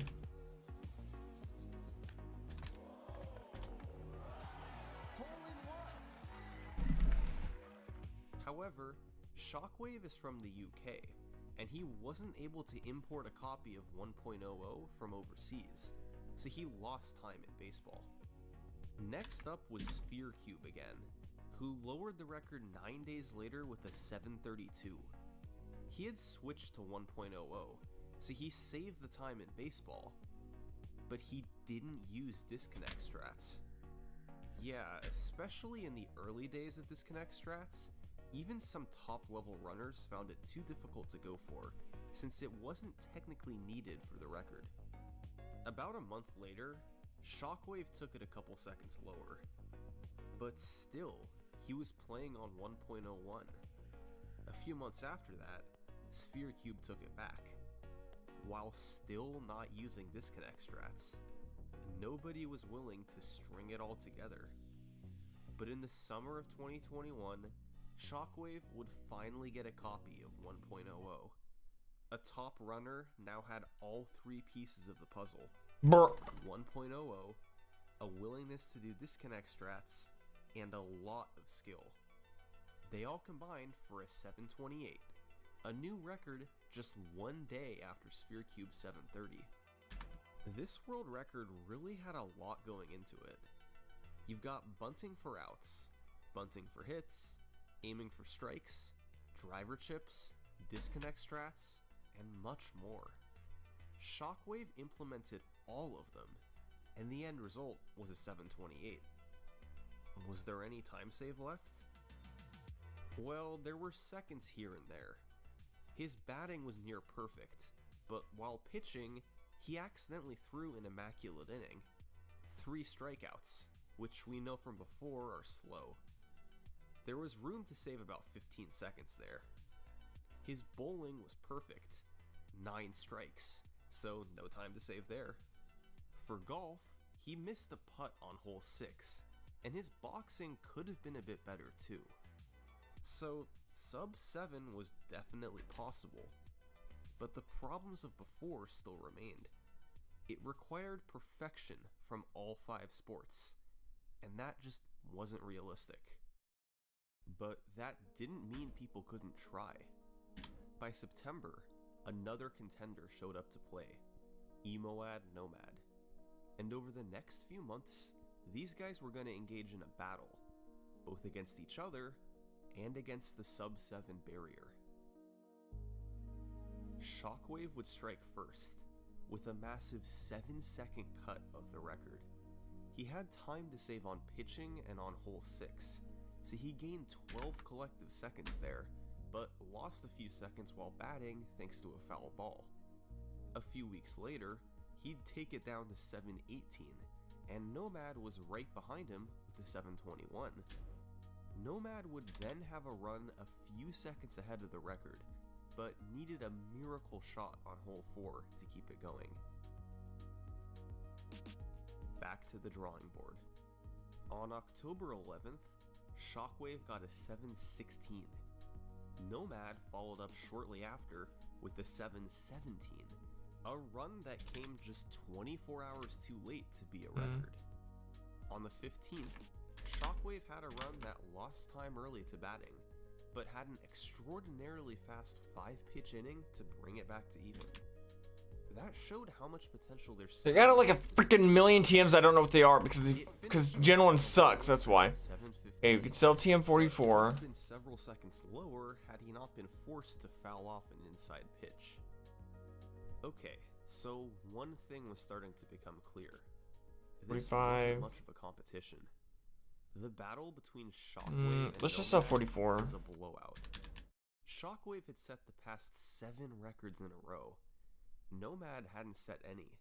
He remained in second place the entire time, sometimes even within a couple seconds of the record, but never overtook him.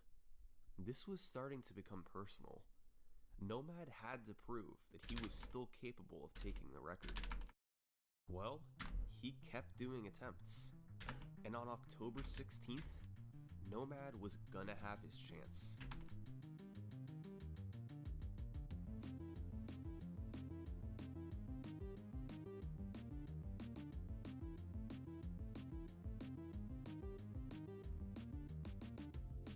He was 3 seconds ahead of his personal best going into boxing, but he had time to save there. He could theoretically get as low as a 7:10. 5 seconds of wiggle room over the record. He just had to lock it down.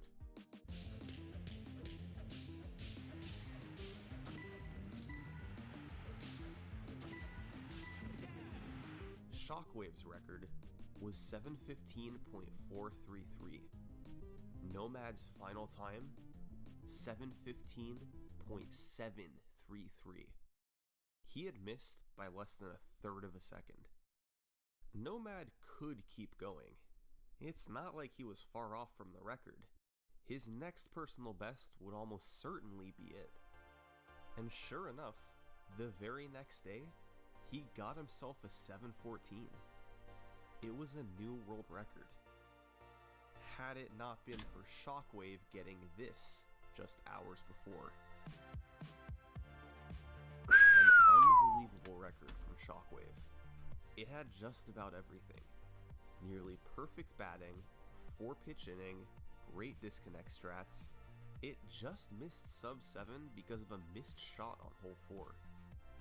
Nomad kept trying, but at this point, Shockwave was way in the lead. It was going to be really tough, but he wasn't giving up. He kept chipping away at his time, and by November, he had gotten within a stone's throw of the record. A commonly used metric to determine a runner's pace is best possible time. It can be measured from any point in the run. If the runner matched all of their best splits from a certain spot in the run to the end, it measures what time they would get. On November 12th, 2021, Nomad exited baseball at 3:14. It was one of the fastest paces he had ever been on. And his best possible time from there was 6:44. This was a golden opportunity. Milk. He started bowling and started throwing strike after strike. 5 in a row, then 6, 7, 8, and 9. It was a perfect game on one of his best paces ever. He did lose a little time in frame 10 from slow falling pins, but according to his splits, Nomad's best possible time was still 6:48. But one of the biggest run killers was coming up in hole 4. It's hard to get a birdie on this hole, as winds can throw everything off and make life harder. Nomad was going to try to land in the bunker, then driver chip for a birdie. Now more than ever, this had to work.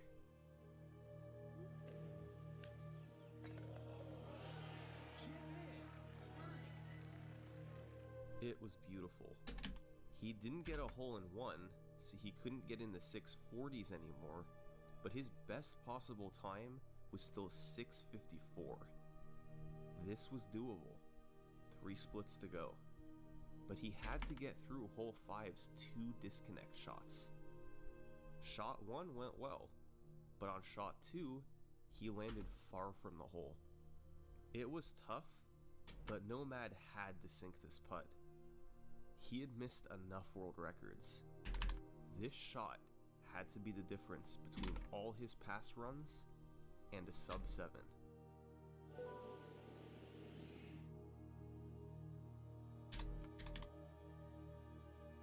Brrr. Brutal. Players like MYAAA Nomad are often overlooked in speedrunning. Shockwave is an incredible player, as evidenced by his nearly endless list of world records. But Nomad's skill is right up there with him. People often focus on the world records, but really the path to getting there is what's important. Nomad has had a lot of near misses, but he's going to break through.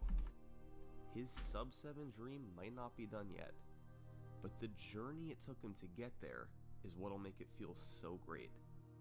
And really, that's what speedrunning's all about. Thanks for watching. Okay. Don't care what speedrun's about. No, I'm just kidding. Bury.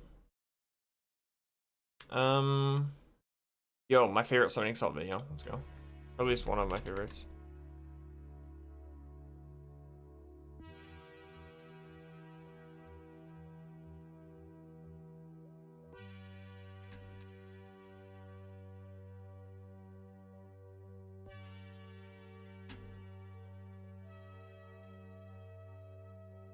Super Punch-Out has garnered a reputation as one of the most random speedruns out there. Of course, there's still a broad skill set needed, precise timing, quick reactions, and an ability to adapt on the fly. But even when you do everything right, a fighter can throw the run in the garbage whenever he pleases. How do you deal with that much randomness in the speedrun? Well, the world record holders in Super Punch-Out have figured out a way. And over the past decade, they've been able to beat it and drive the record down lower and lower. This is the history of Super Punch-Out world records.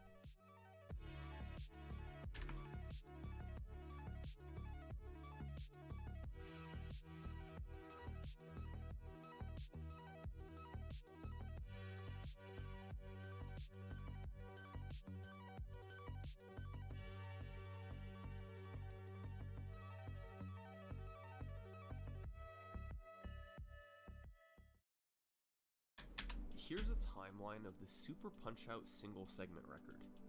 It's not filled in yet, but we'll get it there. A single segment run is essentially playing through the whole game and adding up the in-game time of all fights. There are 16 boxers in Super Punch-Out, divided into 4 circuits, so a single segment run consists of the total time of all 16 fights. Now, Super Punch-Out is a bit different than runs I've covered before. It is quite literally a gauntlet of RNG. You have to make it through all 16 fights relatively unscathed from bad luck to complete a good run. The fights range from non-random to can kill your run with one foul swoop. And of course, you have to execute on top of that. If you get good luck but make an execution mistake, your run may be over. Interestingly, Your test is over. strategies themselves haven't changed that much over the years.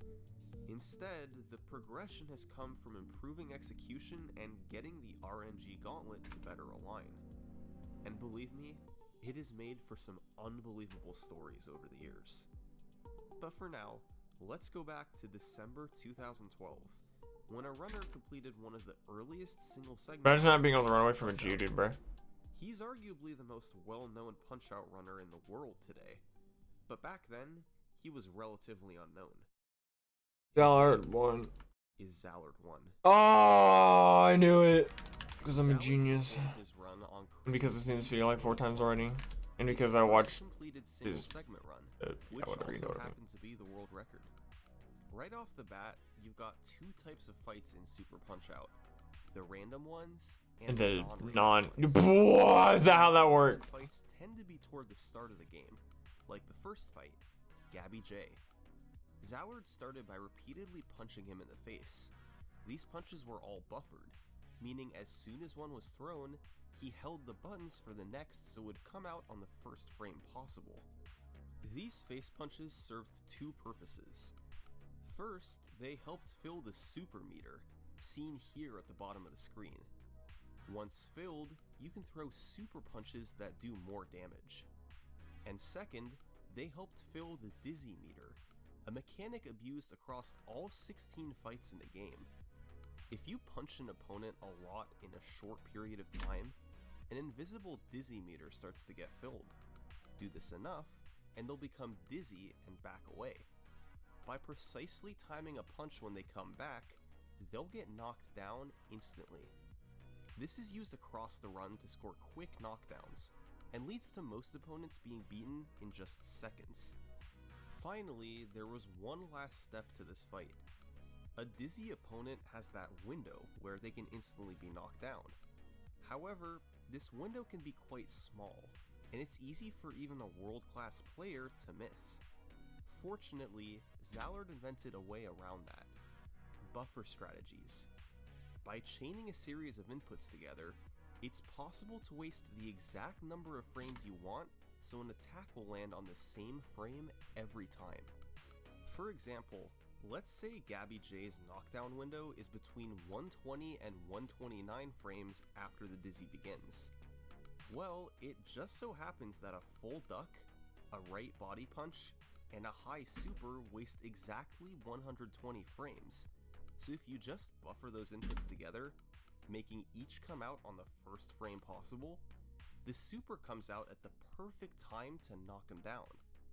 Buffers like this exist on every fight in the game, and help make the dizzy knockdowns much more consistent. Non-random fights like Gabby J are usually pretty simple, but the difficulty level ramps up as the game goes on. Take Aaron Ryan, the 9th fight.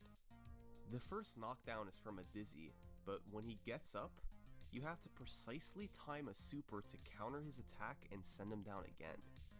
Zallard didn't have a buffer to time it, but he nailed it to send him down for the KO. Those fights are non-random or close to it. Others include Piston Hurricane, Mr. Sandman, and Heike Kagero. You get them dizzy and use a buffer to knock them down. Some have tough punches that have to be timed, while others are even simpler. That's the gist of the non-random fights. But then, there are the random fights. These are the fights that more or less define Super Punch-Out as a speed game. Not only do you need to execute properly, that's a given, but you also need to deal with luck. 4 times turns in a row, fully paralyzed one. Opportunity to potentially killing a run. Take Dragon Chan, the 6th fight in the game. The first phase of the fight, up until the first knockdown, is simple. You throw a sequence of gut punches, most with a slight delay before them, then use a buffer sequence to send him down. Phase 2. Oh, I didn't mean to get in this panel. First knockdown is where Just trying to see if there's like other items or something. There are 3 things Dragon Chan can do here. 50% of the time he does kicks, where you have to just dodge out of the way, then use rapid punches to send him down at around 12 seconds. 25% of the time, he does a slow heal, where he stands still and tries to heal his health.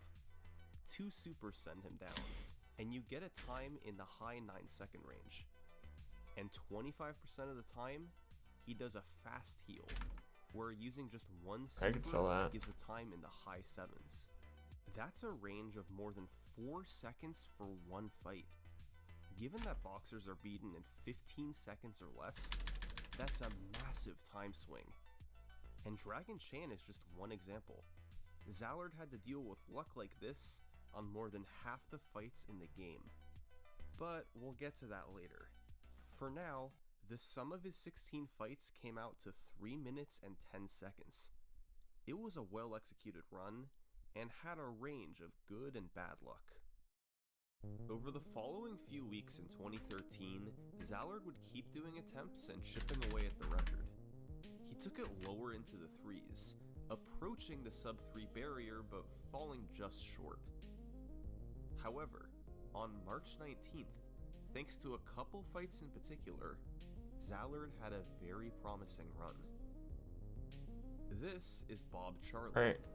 He's a gauntlet. Guess I'll just go with the Minky. That's fine. Being the 5th fight in the game, he's the earliest boxer who can kill a run from randomness alone. Zallard went for the riskiest strategy on Bob, which involves hitting him 7 times in the face to get him dizzy. However, he can randomly dodge any of these 7 punches, meaning you have to do an additional punch later on to make up for it. He can also dodge that punch. So to get the fastest time on Bob with this strategy, all 7 of your punches need to go through. And crap. Super in phase 2 needs to as well.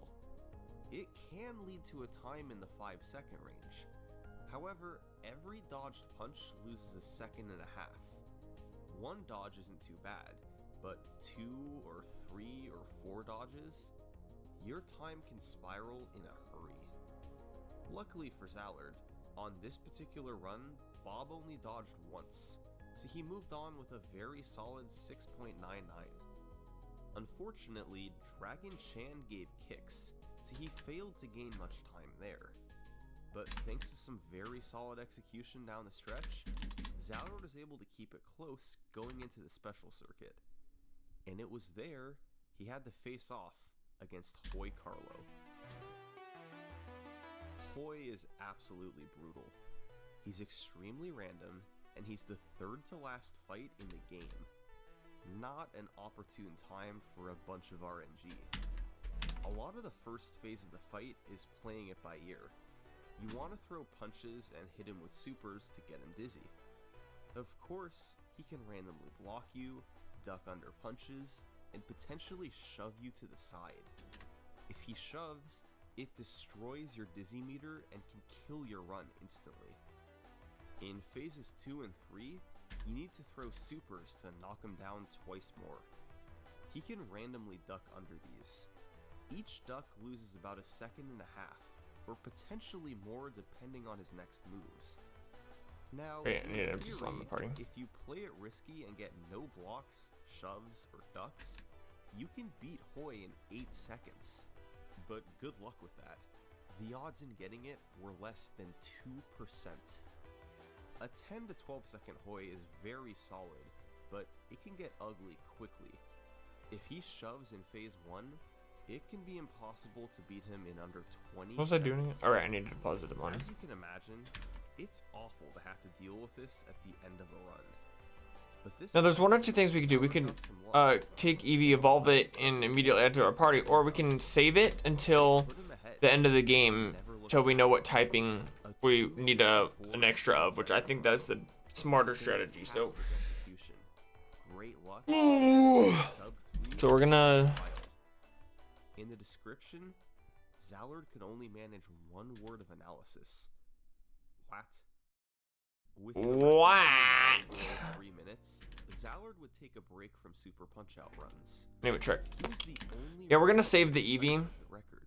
until the end of the game, until we know what type we're gonna want for the Elite Four. At the top. Probably what I'll end up doing. That 254 was. So, Zallard knew he could still squeeze a bit more time out of it. And with all the randomness across the game, bring Mankey back into the party. the record could come under Back into the party. So in early 2014, he hopped back on and started doing attempts. Alright. On January 23rd, Now he what had we a do run is we with go, we can 2 dodges from Bob Charlie, and some mistakes that put him slightly further behind. let's get On Hoy, just the he mart. got a solid 12-second fight. Let's sell some stuff we don't need, which I don't know. There might be some Bad luck stuff at the we end need. brought the run back to nearly even. In the end, Zallard technically did Not really. have himself a new record. Just weeks later, he chipped away a bit more. Yes, some items there we don't need. Pace into the special circuit. Okay, hold on. I gotta look up Save. However, he still had to red get through one. and blue. 1, 2. Yuck. Dick. 3 dodges. Not exactly Alright. ideal. Double Even so, team, with Flex, Flex Razor in Wind, the Horn end, Drill, Egg Bomb, Mega Zallard Punch, was Mega able Kick, to Takedown make Submission. it. Oh, none of those are good. I mean, I guess Second. a couple of double team teams could be good. Now, these records were nice and Um, all, but they weren't exactly setting the world on fire. In all, Zallard had lowered the Couple of record Mega by Punch TMs. 0.75 seconds. He knew he could do more. He continued with attempts. Alright, I mean, I and guess that's weeks fine. Passed, but the game's killer randomness prevented any other records. I couldn't afford that. It was starting to get very frustrating. Wait, couldn't no, I could afford them. I just can't fit them in my bag. 2014. Right. Whatever. So TM45. Okay, let's just deposit all of our TMs here. This was an incredible chance for Zallard. Luck had finally gone his way. His execution had been on point from start to finish, more than 4 seconds ahead of the record. This was a rare opportunity to jump straight to the 240s. But in his way... That's the TM for submission, right? Oh, counter. The last fight in Okay, no, the I'm game. not gonna ever use that. And Good to sell. this one was gonna be tough. Nick Bruiser. Yeah, you saw the elemental Bruiser stones is the most and leaf difficult stone. fight in the run. Yeah, we could get Vileplume here. Let me Just as with other fights, your goal is to get Nick dizzy check out and time his moveset first stuff though. down. Okay, so yeah, The leaf best stone. way to get him dizzy is to See what moves you get. jab him out until the meter is filled and he backs away. Okay, so Seems simple, 28 you get right? acid. Well, Pedal there's dance and one a extra solar beam. consideration to make. Nick can throw his punch either high or low. There's Let me a see what 50% chance of each. Vileplume's So you set start the is. fight with 2 face punches, and then you have Direct to comparison. react to which punch he sets up to throw. Yeah, no, Vileplume doesn't. If I Nick won't get any drops his moves. gloves down, he's throwing low, and you counter. So with yeah, it's not punch. smart to evolve it yet. Instead, he brings them up high. At least till I get acid, which would or pedal dance, which would be at before the 5th gym, which is after Erica. You have to see if his So, gloves are high or but yeah, low. no, we don't want to Send a evolve signal to you your yet. friends to throw high or low in time before Nick punches you. All right, If you're playing with any input delay, I didn't think so, but just wanted to see. the only way to have a real chance is to play on console with a Okay, and then you sell the X items, right? Which we can't even use. So Now imagine having to do that at the very end of a record-paced run. After all the insane RNG from the first 15 fights. The pressure you're under in a situation like this is enormous. Nick can also switch his guard partway through, starting with his gloves high and bringing them low. okay, those are all moves that we want to You have to react if he does that. And finally, deposit for to do later. everything properly in phase 1, well, congratulations. You have to do the exact same thing in phase 2, unless he randomly blocks you, in which case you have to get lucky and hope he lets you land 2 supers in a row. So, Zallard entered Nick Bruiser 4 seconds ahead of the record. If he was going to pull this off, he had to execute the most difficult strategy in the game on one of the best paces he had ever been on. Just don't mess up. Good advice.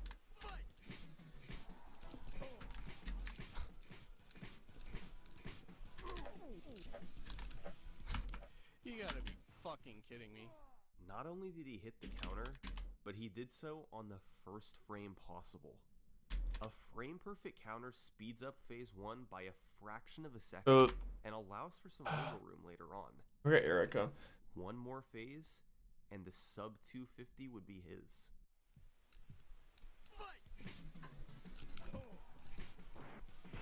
Oh please. Stay I think what I down, want my stay team down, to you be. I don't have a lot of options here. Yes! What do I got in my box again? Yes! Fuck yes, dude. Get fucked, super punch out. It's so stupid that you have to deposit a Pokemon just if you have a full party, just so you can look at what's in your. So we got Onyx, obviously not. We got Ballin, which is Voltorb.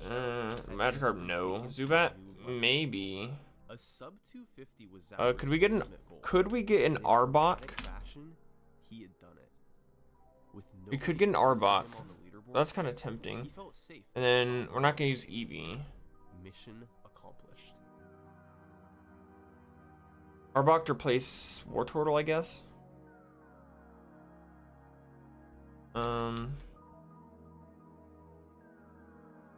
Do we want to replace anything else? A Diglett or Doug Trio. I guess we don't want to use Doug Trio. So deposit Doug Trio, and then we'll get out Voltorb and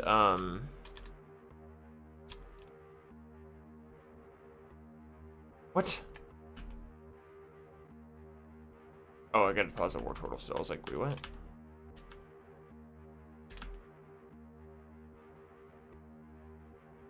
Alright. We just don't want to use Doug Trio or War Turtle for the Erica fight. That would be stupid.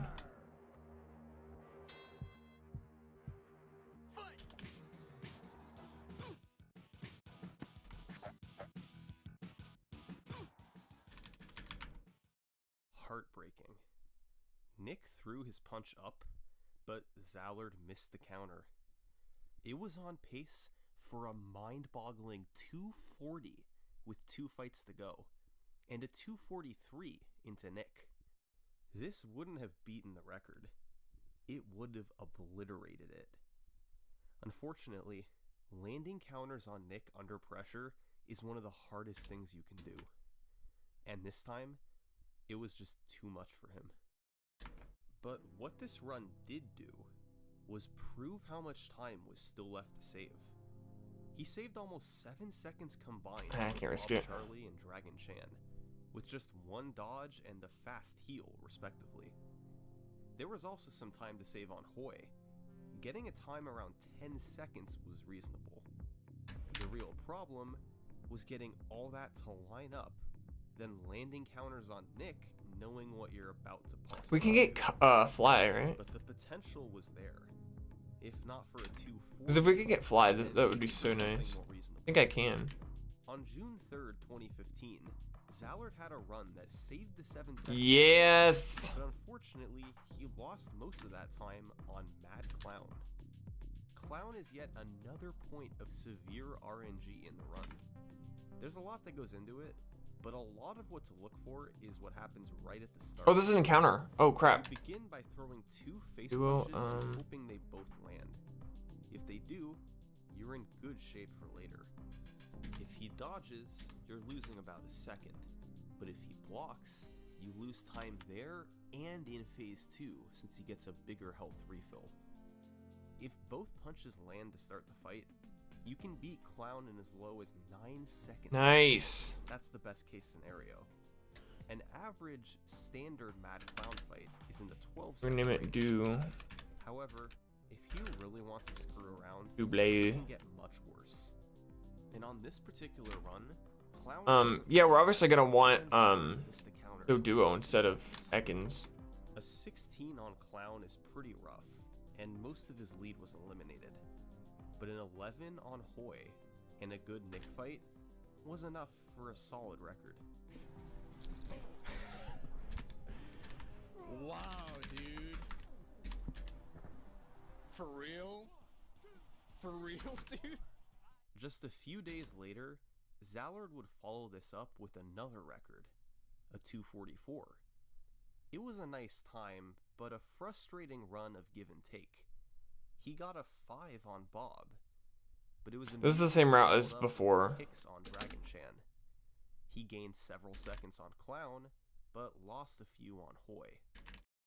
But really, he was fortunate to get what he did.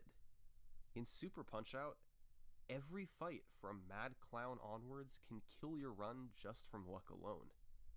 That's 6 luck gauntlets in a row you have to get through.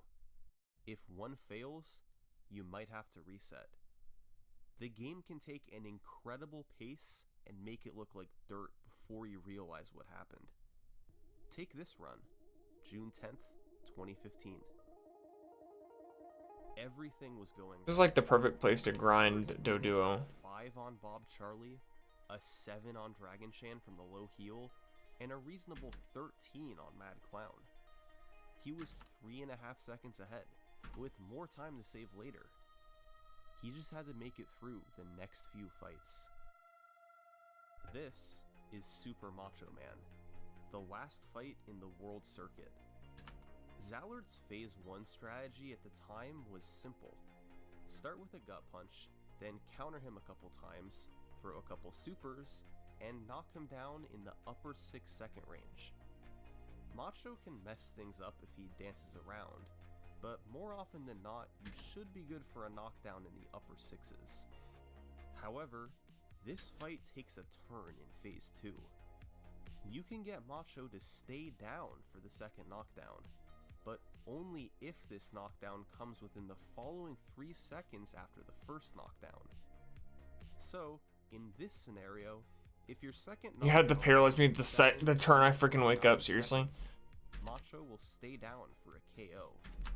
If it comes at 10 seconds or later, he'll get up and you'll have to knock him down a third time. Oh, when does Doduo evolve? Across many fights in the game. So, Doduo evolves level 31. I'm not gonna be able to get it for Erica. It's fine. He had to throw a low super, counter in the gut, then knock him down with another low super. If Macho moves around at the start, this strategy doesn't work. If Macho does any of his 3 exercise programs, this strategy doesn't work. The only way it works is if Macho stands perfectly still for the whole phase.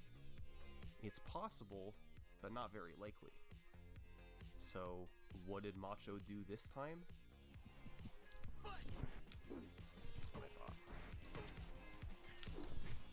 That's what I thought. He lost more than 7 seconds. A brutal Oh dear lord. but the run was still technically alive. Next up, however, was Narcissus Prince, the most random fight in the entire game.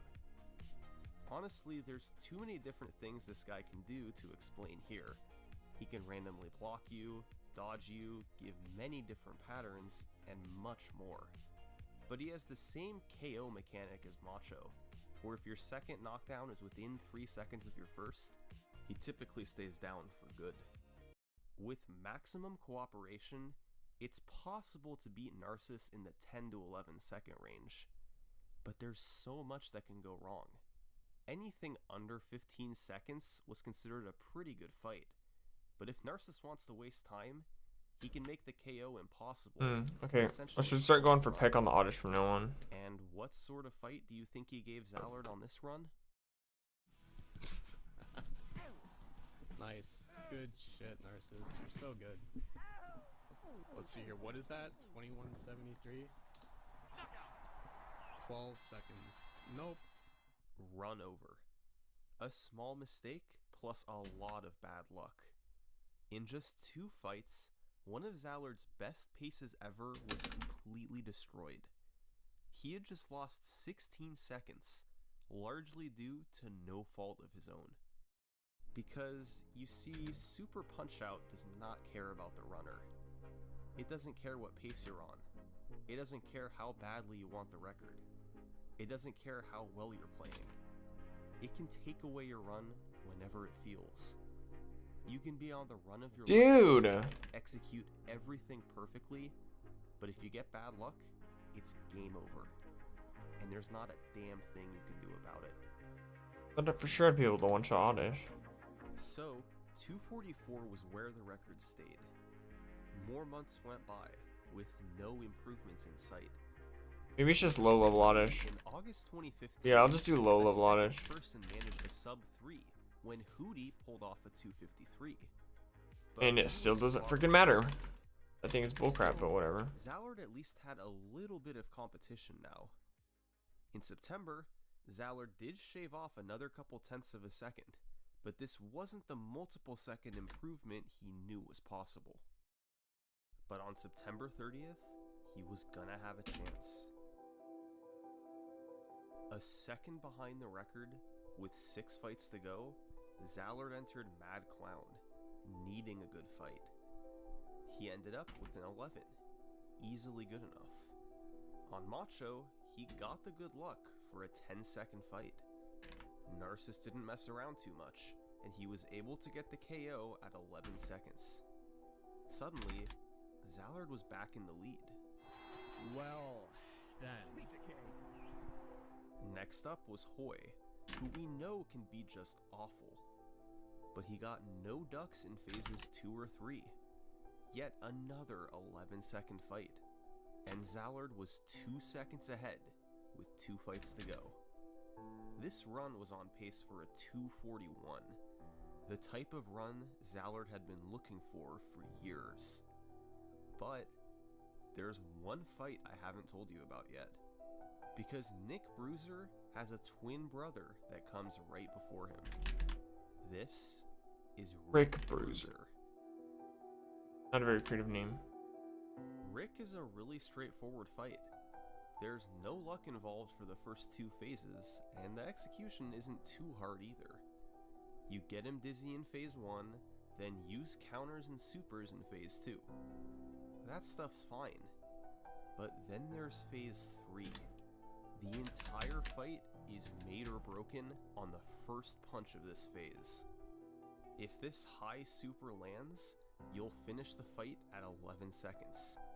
If it doesn't, you're getting a 16, or in rare cases a 14, but more often than not, it's a 16. That's a 5-second difference. Enormous for a game like this. 5/8 of the time, the super lands. 3/8 of the time, it does not. That's all there is to it. A little over half the time, Rick Bruiser will let you through, but 3 times out of 8, he will destroy your run. So, Zallard entered the fight 2 seconds ahead. A huge opportunity, but he had the threat of a massive time loss hanging over his head. And what did Rick Bruiser do? No. Well, it's super punch out, late on record pace. What do you think Rick did? I love that line. What do you think Rick did? He didn't do it. So it's over. The run is dead. No mercy. 244 is where the record would have to stay. Zallard took a break for a few months, but still, there was no real threat to his record. Hootie was still the second place runner, nearly 10 seconds behind. So, in early 2016, Zallard came back for more, praying he could get the last few seconds within his grasp. On April 14th, he had a run slightly behind with 4 fights to go. He Stop had your time stupid to thing. save against a 14 Narcissus split and managed a 13. Hoy was another fight with time to save, and once again he squeezed out a second. So, I Zallard really was don't need ahead to. going into Rick Bruiser.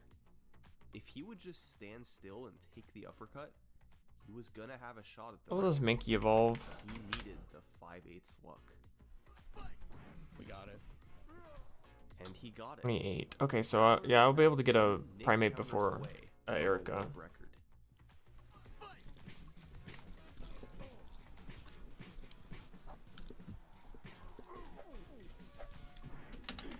One more. Yes!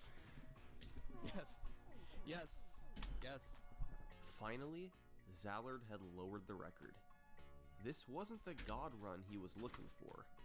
Dragon Chan gave kicks, Clown gave a 12, and the special circuit could have been better, but it was still a 243. After this run, Zallard took a step back not only from Super Punch-Out, but from speedrunning as a whole. For a year and a half, he didn't do any runs, giving other runners a serious opportunity to step in and take the record. But nobody did.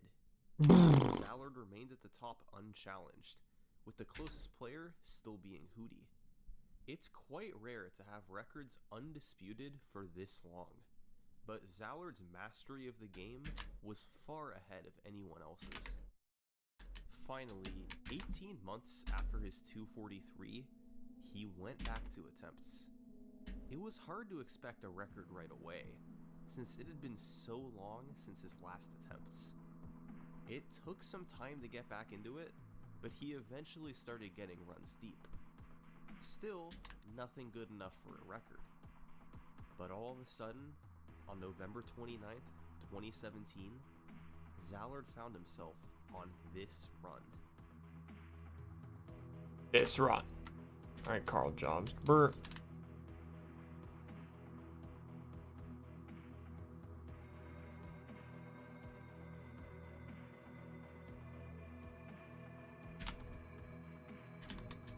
This is kind of stupid. Dude, if I get the there's no way I'm getting the KO, dude.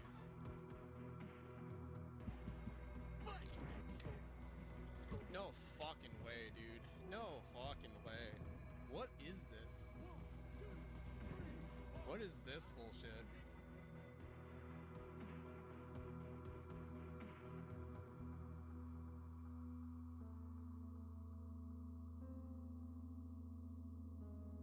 Of course you woke up.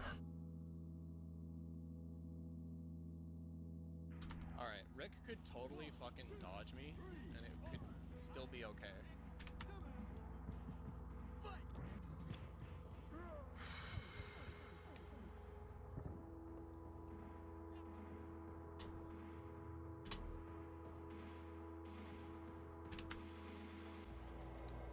I'm gonna miss, dude. I'm gonna miss.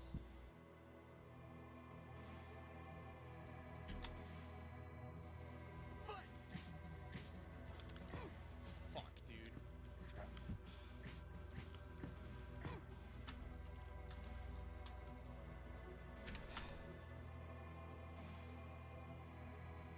One of the toughest things to do in speedrunning is executing under pressure. Super Punch-Out may be known for its randomness, but even when the luck aligns, you still have to execute. And if you don't, you're gonna get punished. Fortunately, after years of running the game, Zallard had become quite resilient, and a few months later, he had another run ahead into the special circuit, albeit not quite as far ahead. But suddenly, after managing a 10 on Hoy, the pace became much more serious. A 6-second lead late in the run, just 2 fights to go, a huge chance for redemption. Wanna guess what Rick did in Phase 3? Of course. Still, he led by about a second, and hit the counters on Nick for a small record. That's it. It wasn't what it could have been, but a 242 was still progress made. And on April 26th, he'd make even more progress. A 240.36. Cutting off nearly 2 seconds, this was the biggest improvement he had made to the record in nearly 3 years. But at the end of the run, Zallard didn't sound too happy about it. Give me the unwinnable luck here, please. Please. God fucking damn it, dude. Dude. Are you kidding? Why was that? Well, despite the improvement, this run could have been a lot better. On Mr. Sandman, he mistimed a high super to lose 2 seconds. And on Hoy, he lost over 1.5 seconds from a mistimed low super. Had he not made those errors, this run would have finished at an incredible 236. But mistakes were made, and the result was a frustrating world record. Take a look at this timeline. This was all Zallard. He had set 16 records over the course of 5.5 years. This sort of thing is I guess I very can't pick it up. rarely Yeah, seen in called it. speedrunning. A runner can sometimes dominate for a few years, but for it to continue for this long was pretty special. Zallard had eyes for a run in the 230s, but 240 was a seriously good time. And it was gonna have to be good enough, as Zallard slowly stopped playing and didn't run the game for months. His 240 remained at the top unchallenged. But suddenly, in 2019, the unthinkable happened. A new contender began rising up the leaderboards. He became the second player to get a time under 250, and suddenly, he was just 5 seconds from the record. And he was going to try to do something nobody else had done before. Become the first Super Punch-Out single segment record holder not named Zallard 1. His name was Mystery Man 95. I was really hoping it was going to be Zallard too. That would have been hilarious. Mystery Man was a seasoned veteran in the Punch-Out series, running Mike Tyson's Punch-Out and holding the record in Punch-Out Wii. These games all require precise timing and rhythm, so it's no wonder he was able to adapt so easily. But there's one other thing to keep in mind about Mystery Man. He played on Wii U Virtual Console, meaning he had a few frames of input delay. Remember how you have to react to Nick Bruiser's guard? That's effectively You impossible suck. with input delay. So, Mystery Man had to just guess where Nick's guard would be and not react. This added a huge luck barrier to the end of the game. He'd usually have to correctly guess a 50-50 guard position twice in a row, once in Phase 1 and once in Phase 2. He'd need to do that to have any Dear Lord! chance of beating Zallard's record. Fortunately, Mystery Man had there a better some place to grind? strategies to help on other fights. One was on Bob Charlie. The old strategy involved Vermilion, my 7 better action. punches in Phase 1 where Bob could dodge any of them. Instead, he countered Bob on the 5th one and did the rest while stunning him. This cost about a second, but made it so that Bob could now only dodge the first 4 punches rather than all 7. He also did something different on Macho. By delaying Phase 1 slightly to get the knockdown at a 7 instead of a 6, the KO window shifted up to 10 seconds instead of 9. You could then delay the first punch of Phase 2 so that it intercepts if Macho hops to the side, making a KO possible in more situations. These strategies were both developed by Chambers, and Zallard did use them for his last few records, but not the majority of them. And Hoodie had figured out something additional on Macho, ducking into a left jab, right jab to start Phase 1 to counter Macho if he dances at the start. So, Mystery Man had a chance to really put these strats to use and see what he could do. And in August 2019, with his personal best at 245, he was going to try to close the gap on one attempt.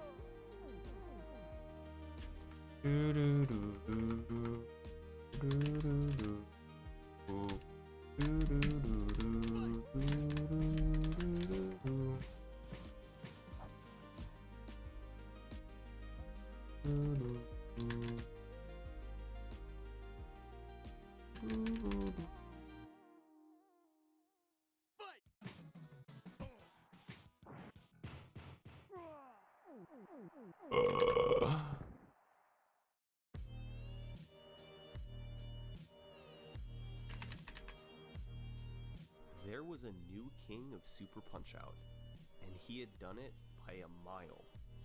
Mystery Man himself didn't see this coming. A 236 demolished the record. The most incredible part of this run was the special circuit. It set a new standard.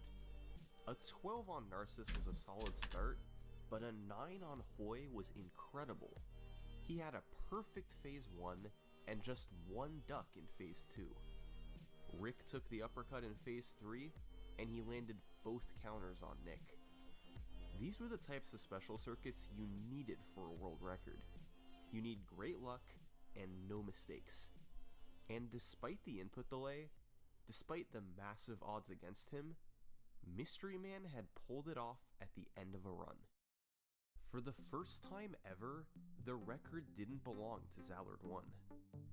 Mystery Man had ushered in a new era of Super Punch-Out speedrunning, as slowly, the leaderboard began to expand with more people attaining sub-3s. This was the type of competition Super Punch-Out had been missing for the last several years. By mid-2020, there were 7 runners with a time below 3 minutes. One of those people was known as Stock.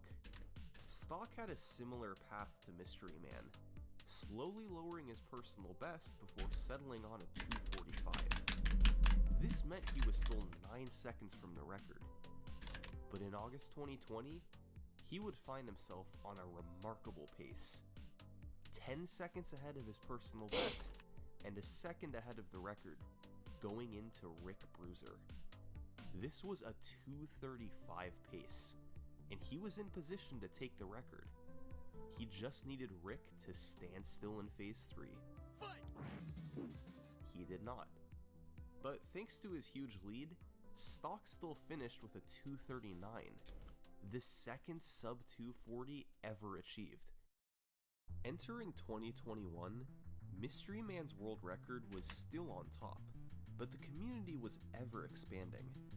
By February, 2 more players had achieved times in the low 240s, Cranklinson and Mr. Mega, and the top of the leaderboard was getting quite crowded. It seemed inevitable that someone was gonna break through. And on February 26th, Cranklinson was gonna have a shot at it. He fell behind early thanks to a dodge from Bob and the slow heal on Dragon Chan. But from there, everything got better. A 9 on Clown, a 10 on Macho, and a 9 on Narcissus. 3 essentially perfect splits in a row. A 10 on Hoy was easily good enough, and Rick took the uppercut. He was about a second ahead of the record going into Nick Bruiser. But here's the thing. Just like Mystery Man, Cranklinson played on Wii U Virtual Console. So, he too had to guess on both of Nick's counters. The odds were stacked against him, but all he could do was try.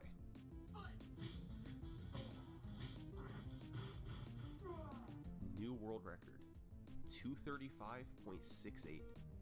Cranklinson had about as close to a perfect second half as possible. Specifically, these 3 fights were impossible to gain time on, at least with the strategies he was using.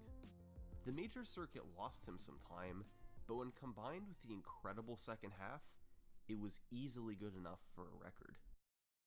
As 2021 continued, the leaderboards became more and more active. By May, 6 people had a time in the 230s. As incredible as Zallard's dominance was, he was now in 7th place. The level of luck you needed for a world record run was rapidly increasing. If you got a 12 on Narcissus, that suddenly didn't look so good compared to the 9 that was in the record. A few new strategies were worked out, particularly on Narcissus, but the biggest one was on Hoy. Cranklinson figured out a new Phase 1 that would ultimately give a higher chance for the 8-second TKO. Those fights would be crucial as the record was approaching the low 230s. In mid-2021, players Murakuma, Mr. Mega, Universe, and Fat Potato Seal would all have runs make it to the final 2 fights on record pace. Sadly, in Murakuma's case, he made a mistake on Rick. And for the rest, they lost the run to Nick Bruiser. Especially at the end of a run, it was really hard to get everything to align. But players knew there was a little more they could get out of this run. With several people at the top trying, they knew that the God run could happen. A run where everything lines up. But the odds in a run like this were getting very low. At this point, likely 1 in several hundred. Was anybody gonna take it below 235? On September 3rd, 2021, Mr. Mega was doing some record attempts, and he suddenly found himself on an incredible pace. A 6 on Bob, followed by a 7 on Dragon Chan and a 7 on Masked Muscle. 3 fights in a row with perfect RNG. So far, this was essentially a perfect run. He lost a bit over a second thanks to a 10 on Clown, and got a 12 on Narcissus, but he could easily afford it on this pace. A little over a second ahead going into Hoy, now more than ever, he needed a good fight.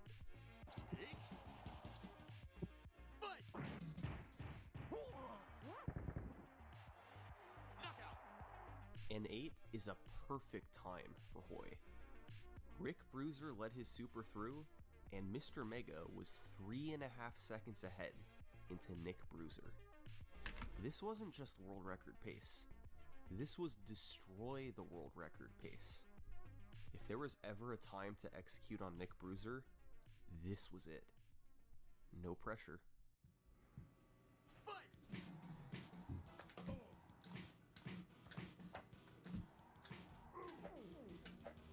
First counter.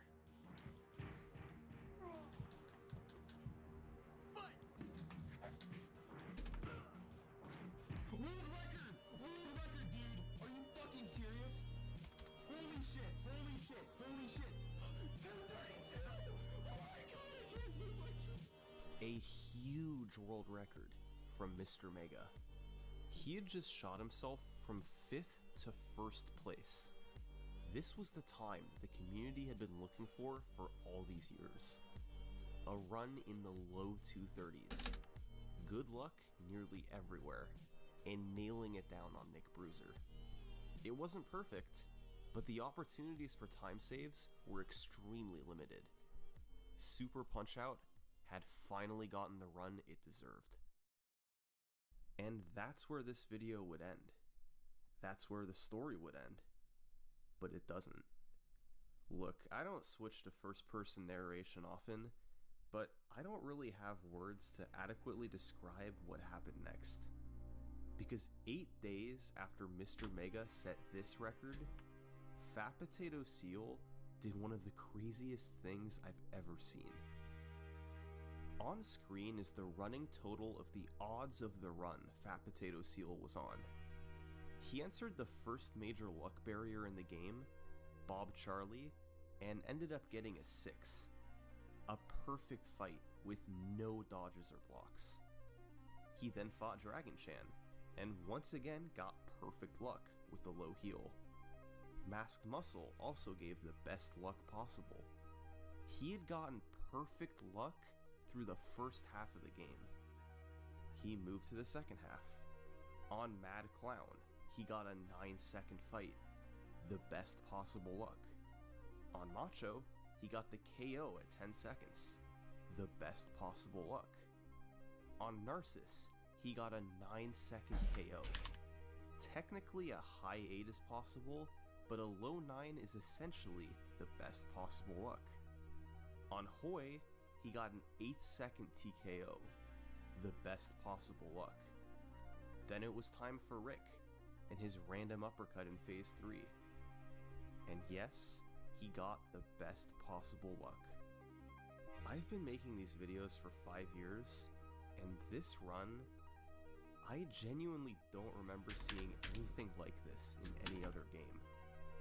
Other than half a second from Narcissus, on every single fight with significant RNG swing, he had just gotten perfect luck with his strategies. Not good luck, not great luck, perfect luck. Fat Potato Seal was on a 227 pace into Nick Bruiser. Just imagine the pressure in a situation like this. Knowing this is a once-in-a-lifetime opportunity. Your hands start to go numb. You feel your heart beating in your throat. Basic tasks become nearly impossible. And landing counters on Nick Bruiser is anything but a basic task. But he might never see this pace again in his life.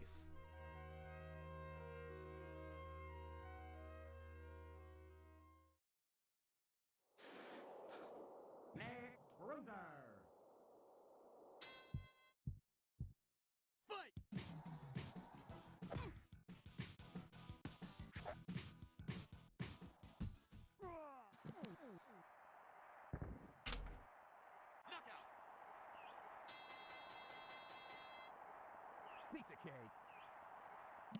Right on.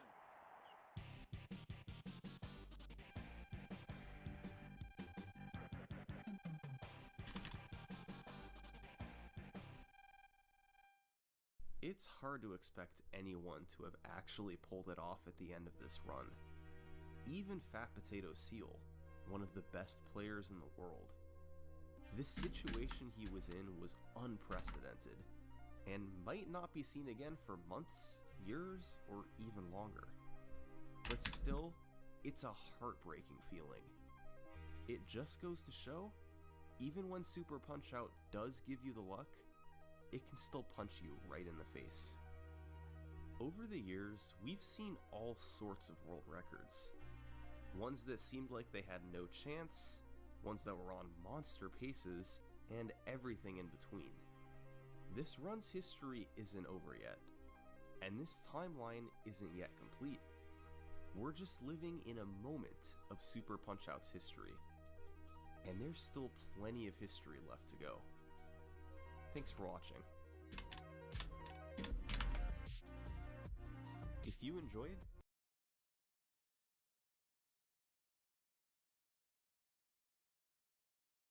Summoning Salt merchandise is now available on Teespring.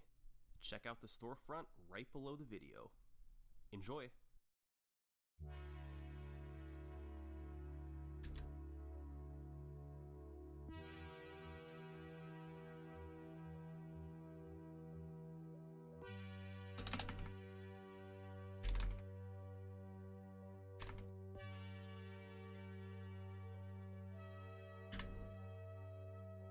One of the fastest growing speedruns of the last few years is New Super Mario Bros. Wii.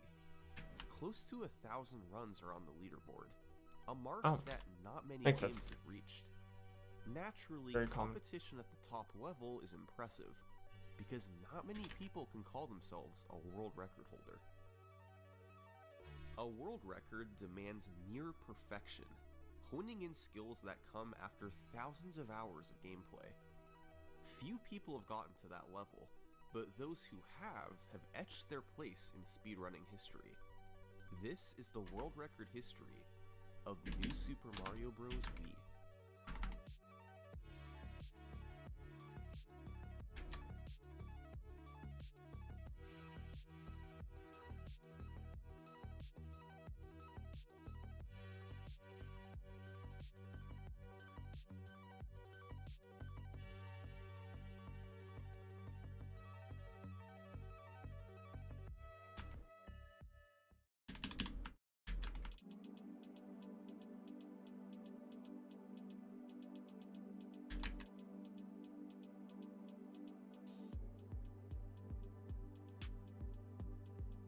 Let's start up here, at the beginning.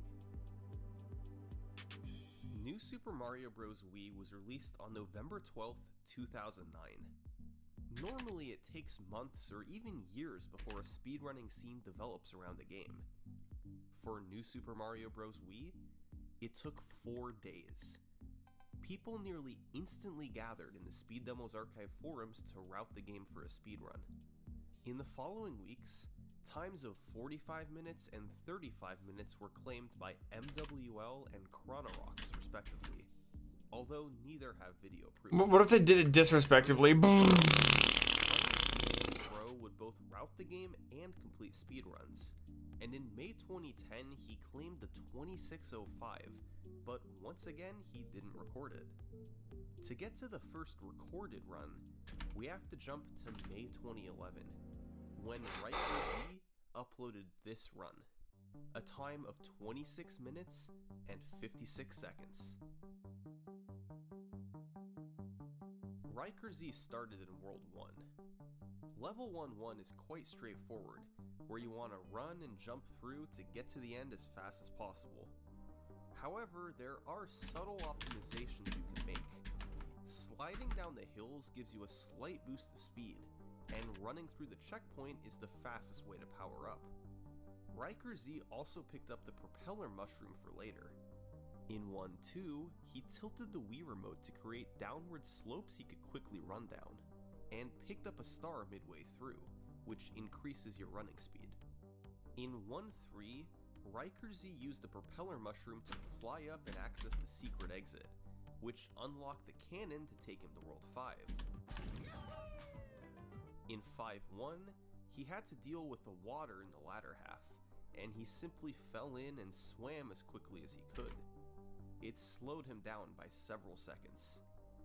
After 5-1, you're forced to run into the piranha plants on the overworld map, where RikerZ collected the 8 toad balloons, albeit with a bit of a slowdown. You then have a choice of either playing 5-2 or 5-3, and RikerZ picked 5-2. It's a pretty straightforward stage, where you bounce on top of wigglers and run through the rest. Next was the World 5 Fortress, a vertical stage where having the propeller suit helps immensely. RikerZ was able to propeller up from platform to platform, then defeated Iggy with 3 jumps on his head. The next stage was 5-4. This stage is an auto-scroller, where you ride on this raft while enemies rain down. Alright, let's do Erica now. Above. It's designed to be long and slow, not ideal conditions for a speedrun. So, instead, RikerZ decided to implement the first game-breaking trick of the run.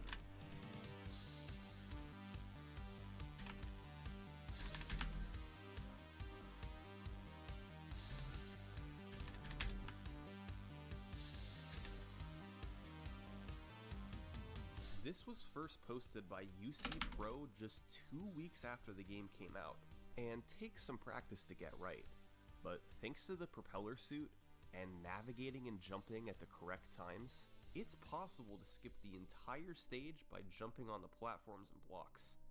RikerZ did so beautifully, making a few brief hesitations but still flying through.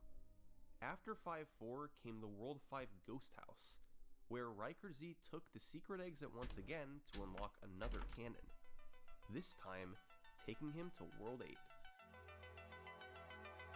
The fastest path through World 8 consists of 5 levels: 8-1, 8-2, 8-7, the airship, and finally Bowser's Castle.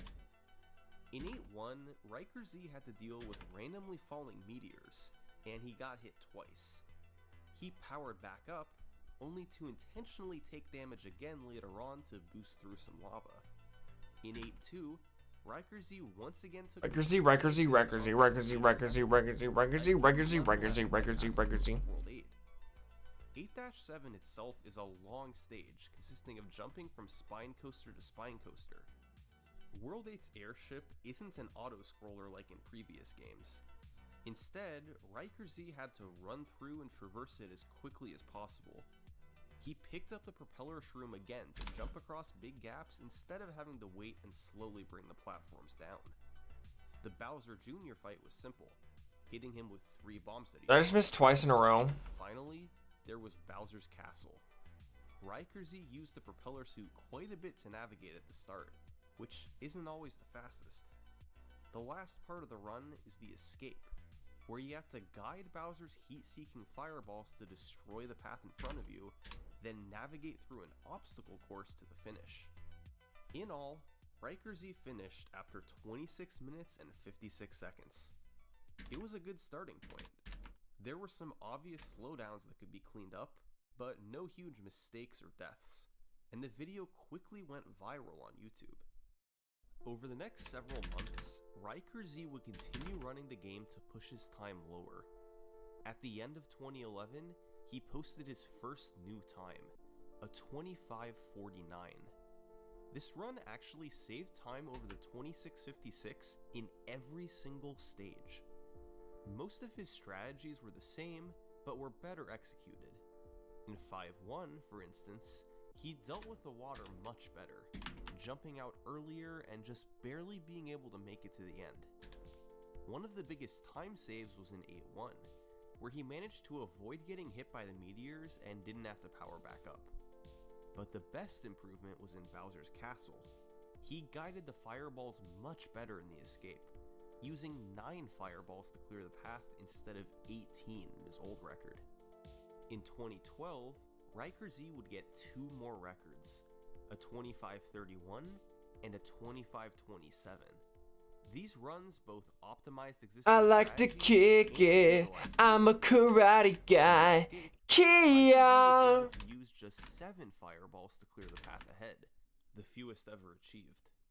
In 8-2, he picked up a star to get additional speed instead of damage boosting as Big Mario. And in World 5, he chose to play 5-3 instead of 5-2. It was a more difficult stage, but a slightly faster one if performed optimally. Oh, actually, no, I need Riker Z had left this his scope mark still. on New Super Mario Bros. Wii speedrunning. 4 world records in a year and a half. He stopped running the game. But then something very interesting happened. Despite years going by and many new runners emerging, Riker Z's world record remained unbroken. The leaderboard grew and players got better, but Riker Z's years-old effort was too much to top. Finally, in 2016, someone broke through. His name was GreenUpRooter, and he beat Riker Z by 1 second. But unfortunately, he didn't record it. GreenUpRooter had recorded competitive times before this run, and is a trusted community member, so his 25:26 is taken at face value, but it can't be viewed today. That left the world record. I like to kick it. I'm a karate guy. Yeah. Alright, the next level cap is level 40 trace, so we're good for a while. But that's also for the next 2 gyms, so I can't. But in early 2016, a new Ellie! runner was climbing up the leaderboards. Anywho. Quickly, it became inevitable that he was going to be the next record holder. In April 2016, he officially did it, closing out a 25:23 to beat GreenUpRooter by 3 seconds. We're gonna deposit But this guy wasn't just any world record holder. He had reached the top and he Dubleu. intended to stay there for a Or long time. because we want to get His our name was Ochgard. back.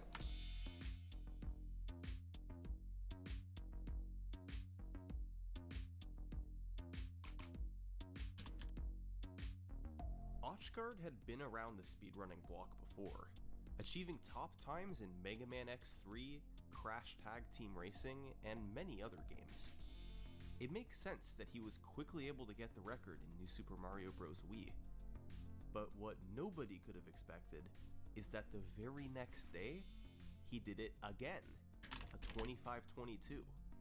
And the next day, Okay. another record, a 25:19. Ochgard had set 3 world records in 3 days.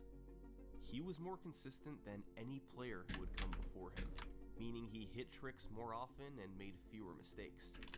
A big place he saved time was in the escape, I like to kick navigating it. through the platforms I'm a quicker than karate kick less. guy. And Yeah. overall, he was able to execute most tricks more cleanly, shaving fractions of a second off in several stages.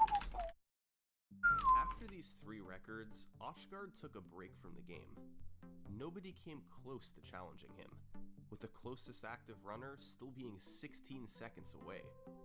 His skill level was far ahead of the rest, so he didn't really need to keep defending the record. But he came back in August anyway, and immediately got a 5-second world record. Ochgard's 25:14 was his smoothest run yet. He cleaned up a small mistake in 5-3 from his last run, doing a small jump to be able to run under the blocks while on the log. His 5-4 execution was also smoother, as he didn't pound the blocks he landed on and was able to continue moving. And in 8-1, he didn't slow down as much while propellering over the lava. These all added up to a few seconds of time save, and he didn't lose any significant time anywhere else. With a 25:14, Ochgard had pulled way ahead, 12 seconds ahead of second place, and 21 seconds ahead of any active runner. He had set a total of 4 records, and barring any new developments, it seemed like nobody else had a real shot of catching him. But still, probably Ochgard's most unlikely feat was the 3-day streak of records he Dear had. Lord. Even setting a record on That's extraordinary bad luck at them. So extending that streak to 3 days, it practically never happens. Not only did it show complete dominance of a category, but it showed a level of consistency that was unrivaled. It was Yo, thanks for lurking, the doof. I appreciate it. A lifetime accomplishment for Ochgard.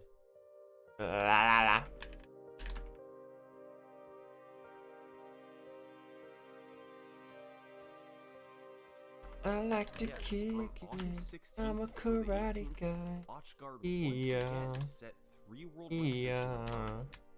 Doing this once was staggeringly unlikely, but in all my years of research, I've never heard of someone doing it twice. All 3 records were 25-12s, but each one was slightly lower than the last. The time saves were minimal, but impressive in their own right.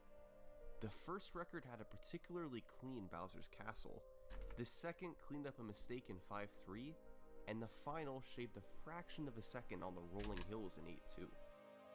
But still, these 3 records weren't good enough for Otchgard. 2 weeks later, he'd lower it again with a 25-10, his 8th world record.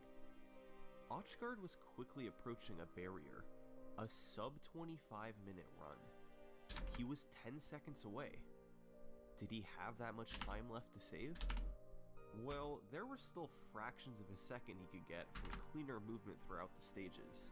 Alright, let's go do, He'd gotten in a run before, all that time save would put him at 25:05. go do, Still 5 seconds away. Pokemon Tower. But there was one Yeah, and I get to trick catch a to Ghastly, so. It would be the hardest trick in the run by far, but it would get him to sub-25. We're gonna have to take on the rival first, though. He leads with Pidgeotto. In the second I half have, of the 5 Fortress, the spiked walls moved probably back Nidoking and up front. forth on a cycle throughout the entire level. Normally, with fast movement, you make it to the top and then have to wait a few seconds for the spikes to finish their cycle so you can get to the door. Typically, you enter the door with 5 more seconds on the timer. However, I don't know how I didn't die there, to with be honest. unbelievably fast movement, it's possible to barely reach the top a cycle early. You can just fit in before the spikes move and block your path, and you wind up reaching the door at 556. This was originally thought to be tool assisted only, as the precision involved is truly incredible. Your moves have to be just right, where the instant you land, you have to be starting your next jump up. But in late August 2016, Otchgard became the first human to pull off 556. He just barely squeezed in before the gap closed. But with this, he proved that it was a human viable trick. It saves 7.5 seconds, since the in-game timer moves a bit quicker than a real second, which means that when combined with the stages of 25:05, a sub-25 was indeed technically possible. No. So the goal was now Well, achieved. not forgot, but. Well, yeah, I guess. Nobody else close to his skill level, Otchgard was the only Cubone? one Seriously? Cubone? Not. It was still a long Dude. shot, but at least there was a narrow path to sub-25. He would That's have to lame. shave I'm time not gonna off use this thing. wherever he could, then nail 556 to get the bulk of the time save.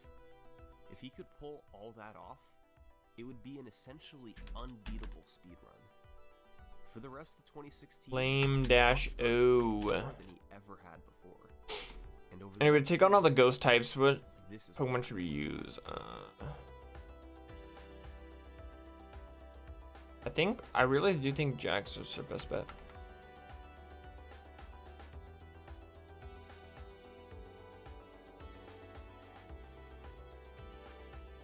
Yeah, boy.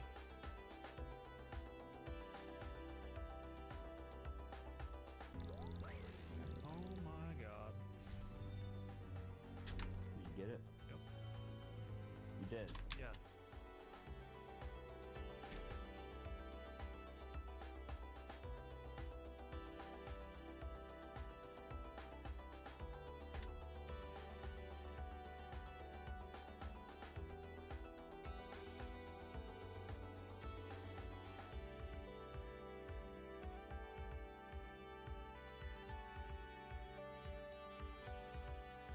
After weeks of trying, it had happened. The legendary, unimaginable sub-25. This was very close to being a perfect speedrun.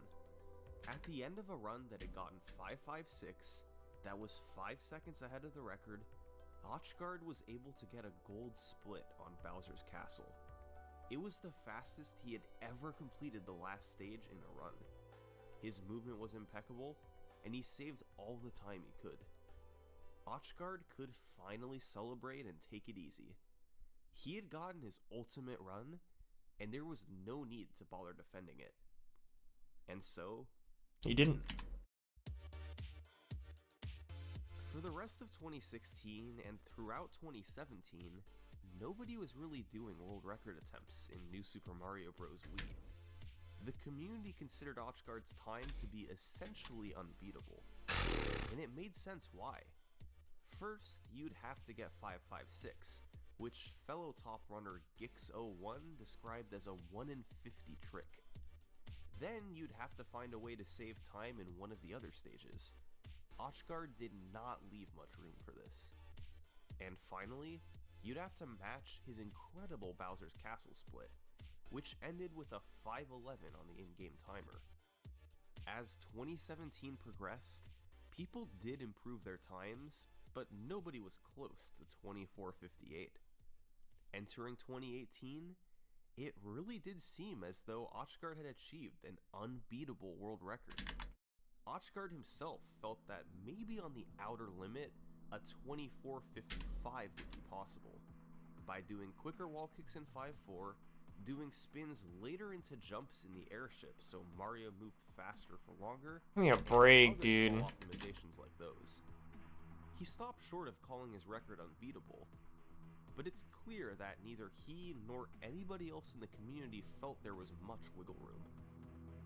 And then in April 2018, this happened.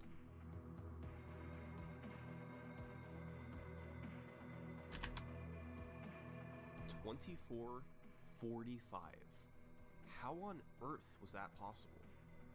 Well, certainly this run pulled out all the stops, like 556, right?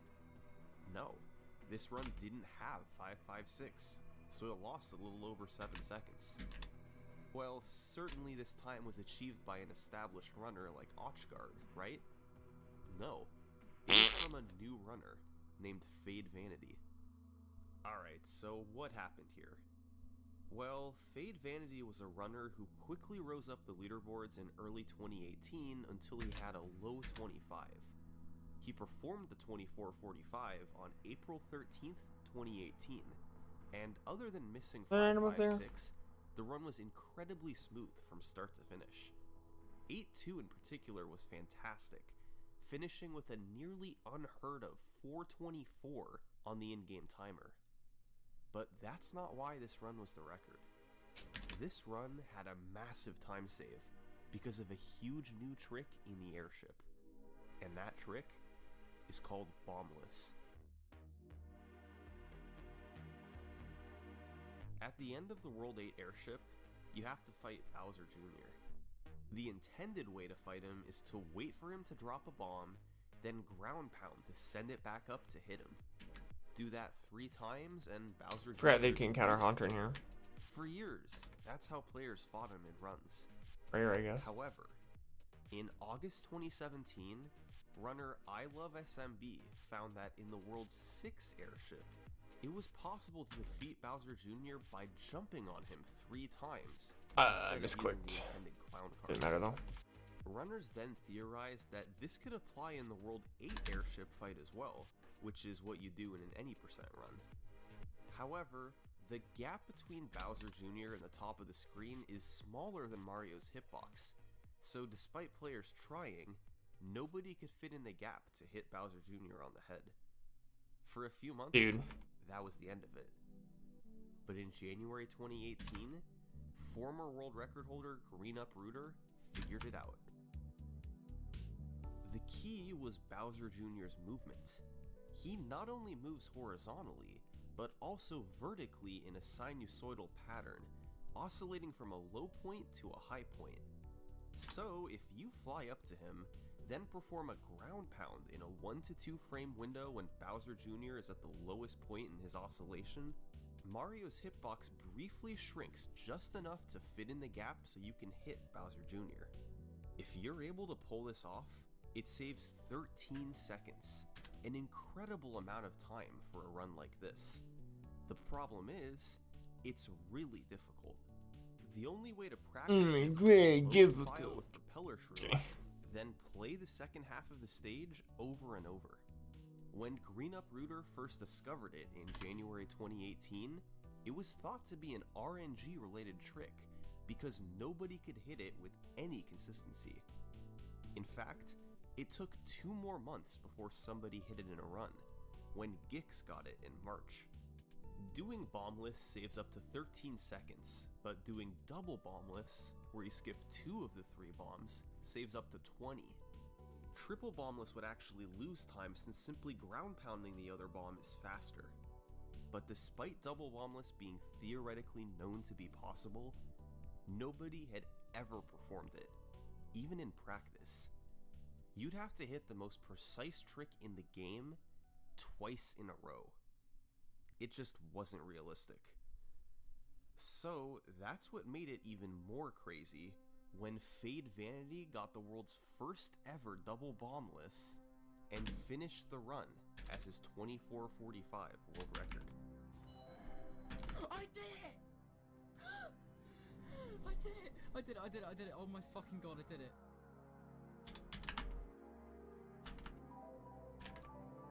Sadly, FadeVanity quit speedrunning in 2021 and deleted all videos of his runs. So, many of his world records are lost today, including his 24:45.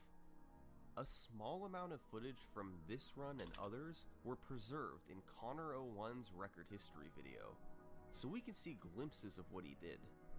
But when he set this record in April 2018, the community was absolutely shocked at his accomplishment. And still, there was clearly more time to save. He didn't get 556, so a run in the 24:30s and possibly lower was possible. FadeVanity was the new top runner of New Super Mario Bros. Wii, and while little footage remains of what he did over the next several months, his impact and legacy continue to this day. With time still left on the table, FadeVanity committed to attempts, and went all out to drive the record down.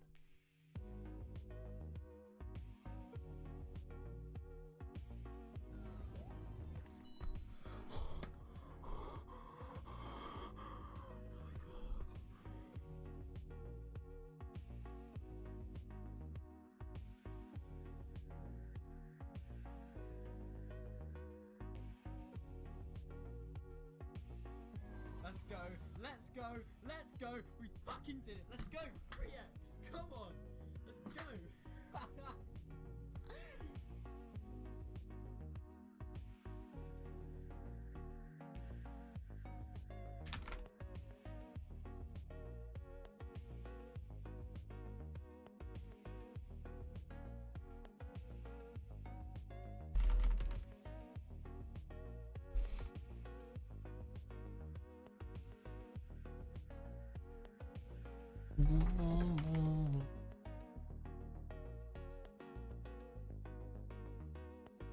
Oh, I forgot.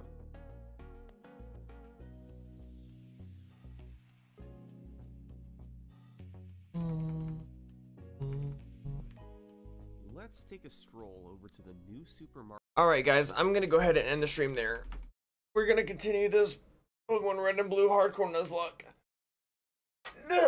Next part. But hope you guys enjoyed. Oh man, I'm about to do a BTD6 stream here in a second, or in a few minutes, because I still got to do the boss event. So I'll see you guys there. Hope you guys have a great day.